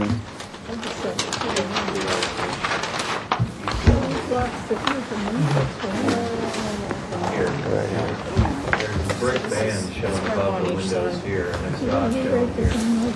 Yeah, I don't believe we're proposing to change or remove that. It would just get painted over. We'll have to study why that's not showing in that elevation. But Yeah, Mike. Okay. This is the area right here where it actually there's a little cornice, and then it comes up here. That's been painted green, and that's green. Yeah, that band is. I think that band is just a shift in the brick orientation. It doesn't. I don't think it actually creates a relief. It's a brick header where the brick goes vertical instead of horizontal. But there's no change in plane. Right. Yeah. And the proposal is to. Well, I guess this shows more like plaster. Yeah. Leave it alone. Right. We're intending just to leave it. Okay, further comments? Mr. Drury. Mr. Chair, I like this project a lot. I like the look of the building as is. And unfortunately, I would support that vertical sign. I think it's in keeping with the architecture, and it's too bad that there's a blanket condemnation of that particular type of sign. Be that as it may, you may pursue this for modification. I don't know if they go very far. Sorry. If they could take down the Granada, they probably, I'm surprised that was even allowed because I love that Granada sign. Yeah. So, that being said, I think I support everything. I support those horizontal awnings, and I support some sort of a device over each window. I think would be a very nice thing, whether it was a tile, a small tile, lozenge, something, even metal. I like these. I like the supports of the awnings. I like the support of the sign. I like the project very much. The upper deck patios, I think, are a really nice addition. I mean, as a formal part of the presentation, and anything you can do to open up the patios on both sides in terms of the ground floor, I would support. Also, I think it's it's going to be a great project. It's going to take the railroad hotel and make it into at least a 2-star. You know? Thank you. Maybe 2.5. 2.5. Mr. Chair? Ms. Boucher. Pardon? May I speak out of order? Yes, you may. I, for one, am having trouble supporting these the projection for the windows, the metal projection. I think we have those on 2 buildings, and I don't think we need them on any more. I think a simple awning would work well. I understand that the client doesn't want to do that, but is this really necessary? Is it strictly trim on the building? I mean, does this serve a very functional purpose? From a design standpoint, I'd say it brings a lot of light into the building that it doesn't enjoy right now. You mean the windows above it? Yeah, and if you do a triangulated shaped cloth or canvas awning over that, you really, you cut that view No, off. I'm not discussing the windows. The windows are, I don't have a problem with the windows. It's just that projection coming out. What we have there today is a very much deeper than we're actually projecting. Canvas awning that starts above the window heads. Oh, I know, I'm aware of and it. comes way out, right? Sure. And it blocks every potential of light coming in from the north. So the design concept that we've come up with is to do a lesser projection and a lighter, sort of more delicate metal awning that projects from the building and would give us a clear storyability and that. I think you asked the question, are they necessary? In other words, are they necessary to prevent light from coming in? Is that what you're asking? Yeah, more or less, yes. I would say that in the morning times, yes, there's going to be light coming in. Thank you, Well, that was just my comment. Okay. Okay? Any other comments? Boucher? No, I think right. it's basically... Mr. Suding, as long as we're on this side of the table. Okay. You must have something to say. Oh, he has nothing to say.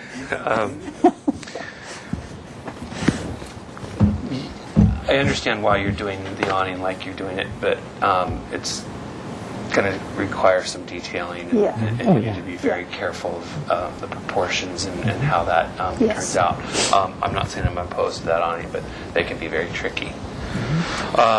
The landscape finger that is in the parking lot, the reason I asked if Transportation had reviewed this was because if this space needs to get wider, I'm sure it's going to come out of this, and that you need landscaping to interrupt 8 spaces. Right. 24 inches wide is not sufficient.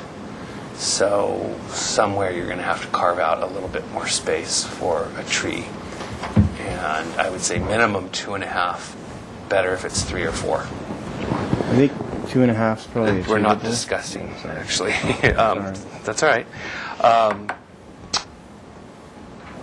Oftentimes the life of these green walls is somewhat short-lived. If you do continue to explore that, check on the lifespan of them, because oftentimes the plant material in them needs replacing consistently. I would prefer if there were vertical landscape vines, tall, narrow stuff in the ground. I think you would be far better off if you did it. We've been thinking about that. I mean, we're not discussing. That's all right. It's okay. That's all right. That's okay. I fully support the garden spaces off of the rooms. I think that's a great idea. It's going to be tricky to get enough sunlight in there. I mean, you can't change the angle of the sun, but at least if they can get some indoor-outdoor space, if they want to go smoke a cigarette, they can step outside, that kind of thing. It shouldn't be smoke. I know, but hey. And then as far as the roof decks, I can support them as long as they're not fully visible from State Street. And it sounds like with the addition, or with the implementation of the Children's Museum, you probably wouldn't see it. I don't want to see a bunch of umbrellas popping up there either. As far as the ornamentation on the fascia, I don't support that. I think you should just leave it simple. It's a simple building. Just keep it simple. I think it's quite attractive the way it is. That's all, Mr. Chair. Thank you. Ms. Murray. I was going to comment on the sign, but... Come on. I didn't hear him request. He's just being, he's trying to be No, but funny. really. No, I not exactly. I commented that we had an alternative design that we liked, and if HLC if HLC thought it was preferable, that it would be interesting to comment. But according to Commissioner Boucher, that's Okay, well, an impossibility.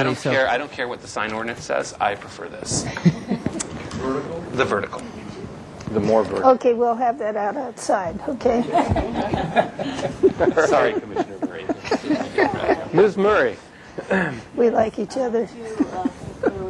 Comments. I'm so glad you're leaving this band left, but I feel that the best part about the building is the brick, because that really gives you that period of time when it was the train. So I was wondering if there was a way that if you were thinking of this as a brick building, how would you differently treat the awnings? I'm not going to say what, but just think of that. If you were looking at a completely brick building that is not painted, how would you express that? I think if you find that will really bring it out.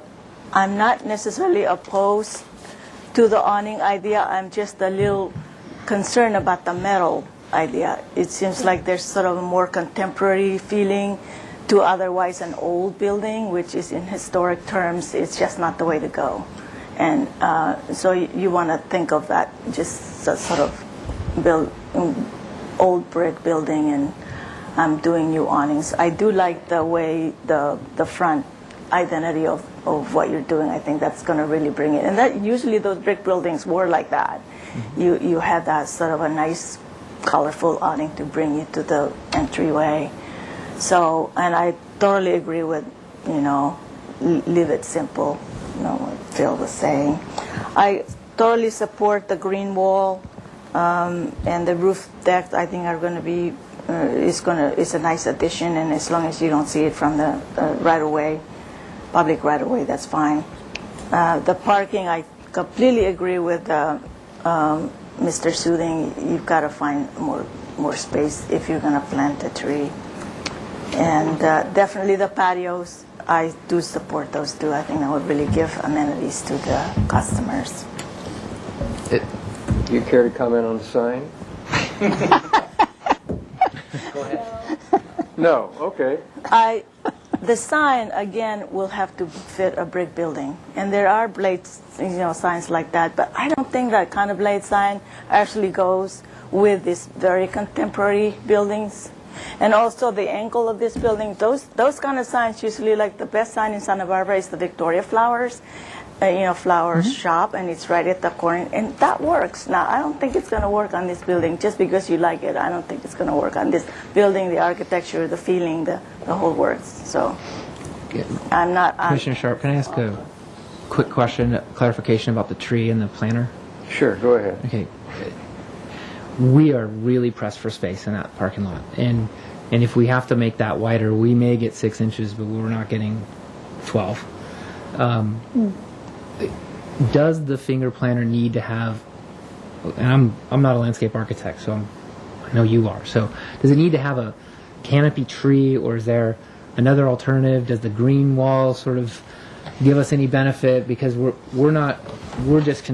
constrained by property lines here, and I'm asking the question because when we go back to look at this and start to retool, I want to make sure we're going the right way. It does need to be a canopy tree, and the reason behind that is that the canopy trees cast a significant shadow, and you know what the benefit of the shadow is on a parking lot. So it does need to be a canopy tree. Perhaps you could explore permeable paving underneath that, but the curb. The curb still needs to be there though, because if you have a car turning in there, you need to have some wheel stop or some constraint there so that the car is not running over the planter. That might work, but it needs to be canopy tree to answer your question. Okay. I just thanks because I wanted to get that clear so when we go back we understand. Thank you, Mr. Chairman. Any further comments? Ms. I'd like to Arias. make a couple of comments. I hope that you continue to study to keep as much runoff on site and not off site, and you look again into protecting as much as you can from the potential floodplain aspects. I like the vegetative wall. I would also support vines and things being planted permanent, but I like the green idea of the green wall. I think that's excellent. I have no problems with the roof deck garden. I think the little patios that you're proposing for the rooms on the first floor are really great. They open things up and make it 10 times more pleasant for the person to occupy. As far as the awnings, I'm going to leave that up. I'm not going to get into that. The tree in the parking lot is important. You can do with the permeable brick, and you still can have a curb and still have the brick outside, so you should be able to maintain that tree without any problems. On the facade of the building, I find that perhaps you could put just a small decoration over the window like that. And the other point is that I hope that you actually consider putting a plaque or something in the building explaining the history of it, because this is kind of unique as being a railroad hotel type of thing. I know that Savoy was also a railroad hotel, and it would be nice so people who come can know the history of what this building is. Thank you. Thank you, Judy. One more comment, and it's related to the parking lot and the tree and room for, keeping your stormwater on site. Is there any way that one of these parking spaces could be eliminated? It sort of seems, this is a question comment, it seems to me that most of the people that are going to be using this hotel probably aren't going to be driving here. They're going to be maybe arriving by bus, by train, cruise ship, which they're encouraging now. So if one of these parking spaces could be eliminated, that could open this up significantly. You could also get more room for on-site bioswale. You might want to explore eliminating one of the parking spaces. It's so deficient. Can I answer that question? Sure. Because Traffic won't agree with you. Mr. Chair, Commissioner Suding, Susan? I don't know if they'd be able to. Here's the issue, and if this require what you have called out 41 required, is that correct? Yeah, I was gonna answer his question about the parking because I've got quite a history on this one. Ms. Gantz brought up earlier this issue about 18 versus 9. Somebody drew a drawing in the 70s that had 18. It had double loaded 9 and 9. Ooh. And obviously that clearly doesn't work when your driveway's here. You can't park a car in that spot, right? That would never work. So when we went through all the archived plans, we found when Subway did their permitting in 95, they laid this out for 9 spaces. So we're in a situation where we have a hotel use with 41 rooms that requires 1 space per room. We've got an existing parking lot with 9 spaces. 18 is clearly not feasible.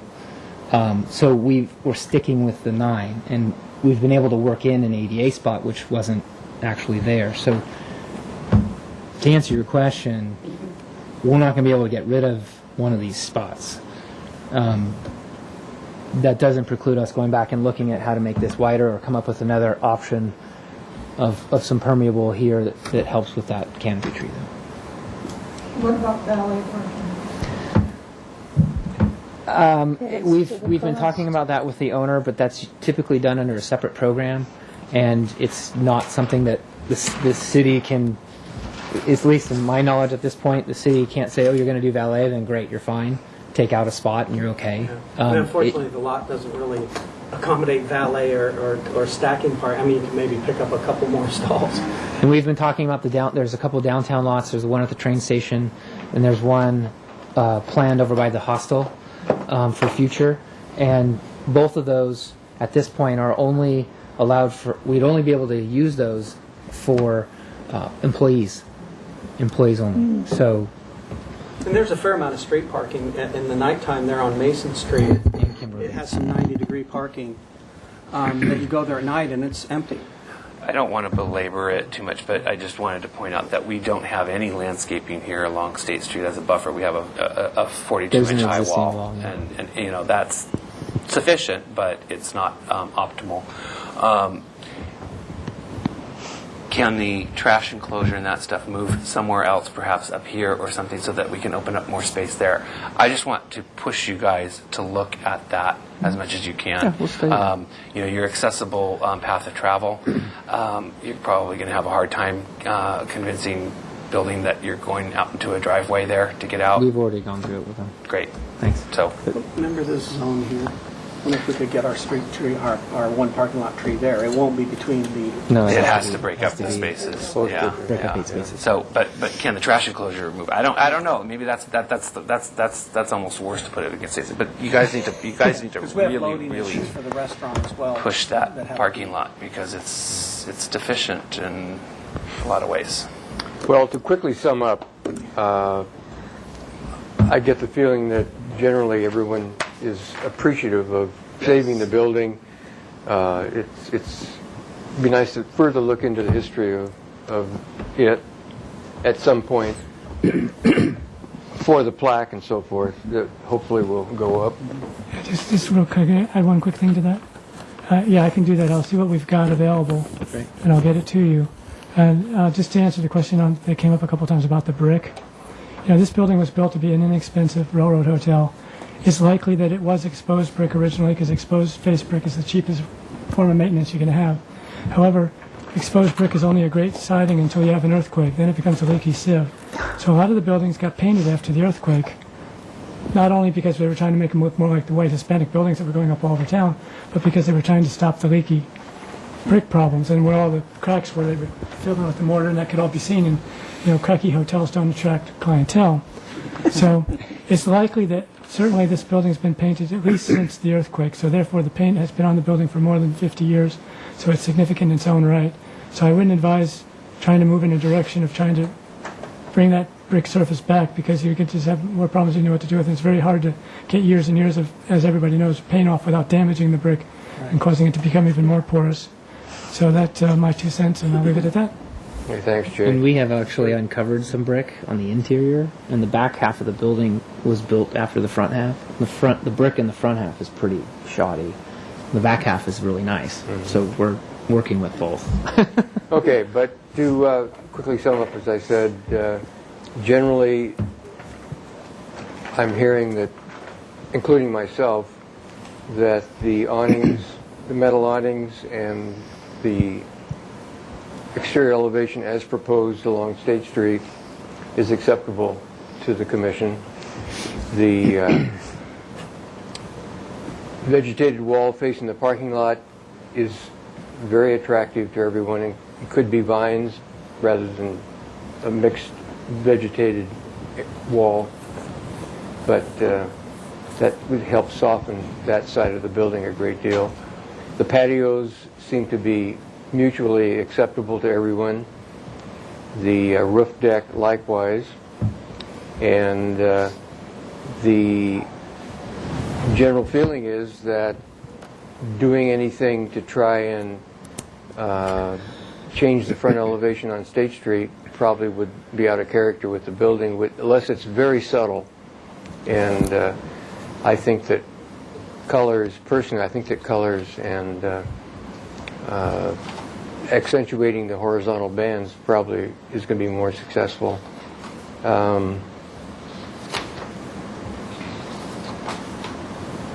So I personally feel that the Commission is in favor of this with a few modifications. The parking being worked out is one of them, to try and get a little landscaping along the backside of the State Street sidewalk. And yes, as Mr. Shooting said, it doesn't need much. It's just a vining of that, or the possibility of a vining of that wall would be very positive.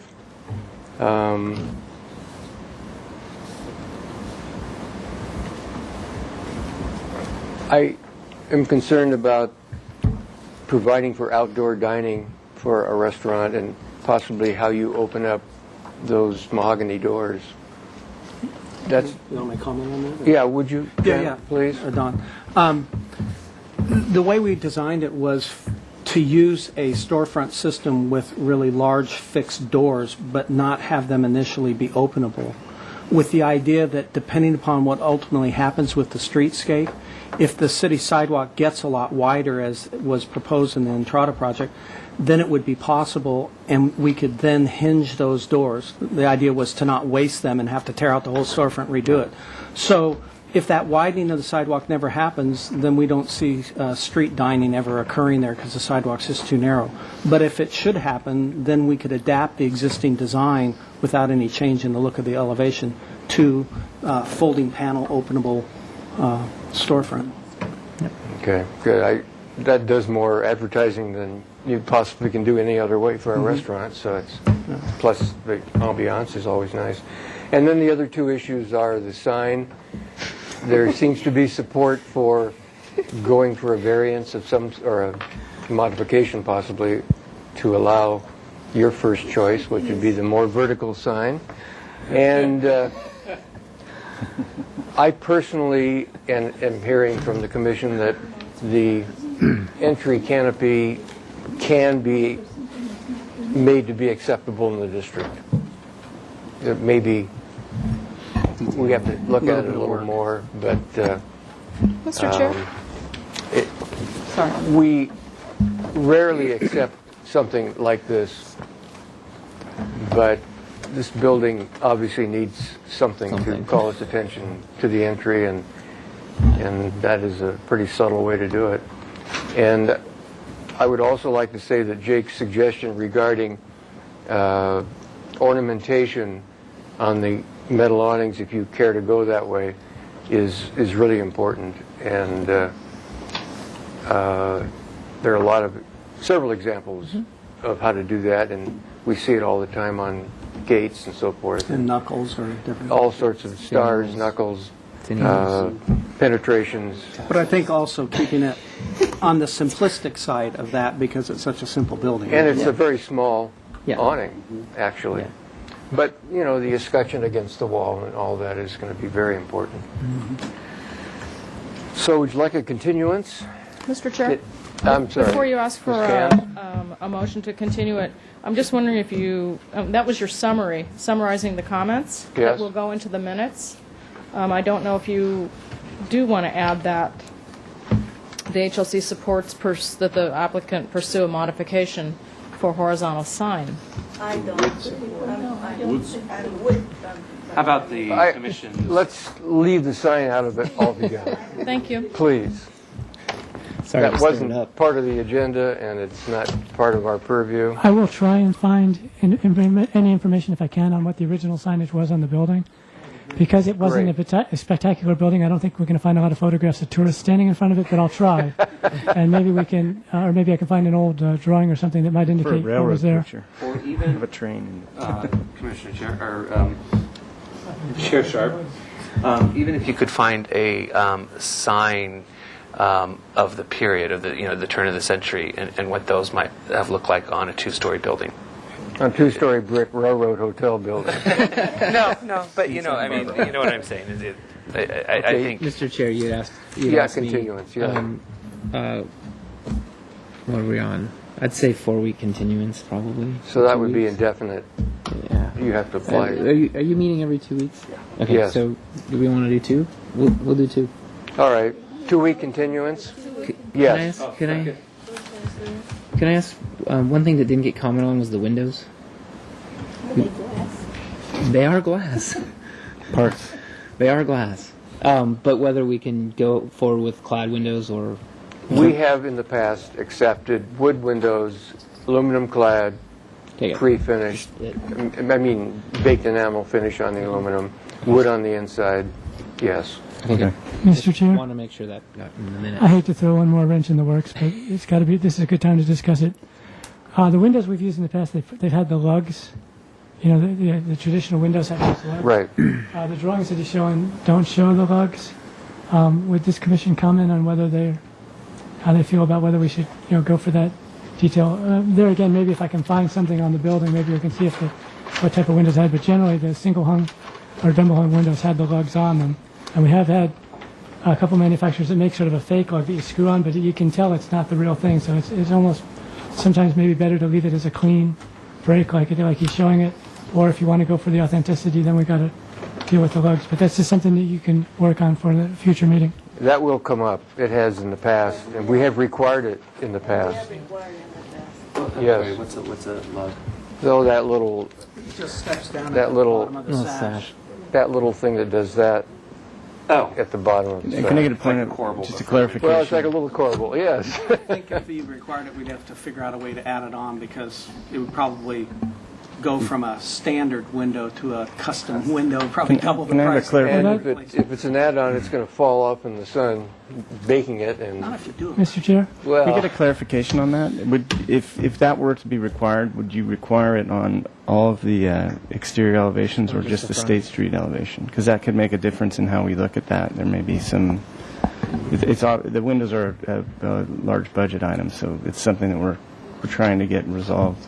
Why don't we wait to see what the historian can dig up, Yeah. if anything? The lugs were because- actually structural. That's why they were there. They provide the way the windows. Braced They weren't mitered like they are today, and so the lugs performed a structural structural purpose. But I will see what I can find out if we can. If I get lucky and I can find a photograph of that building, then we'll have our answer.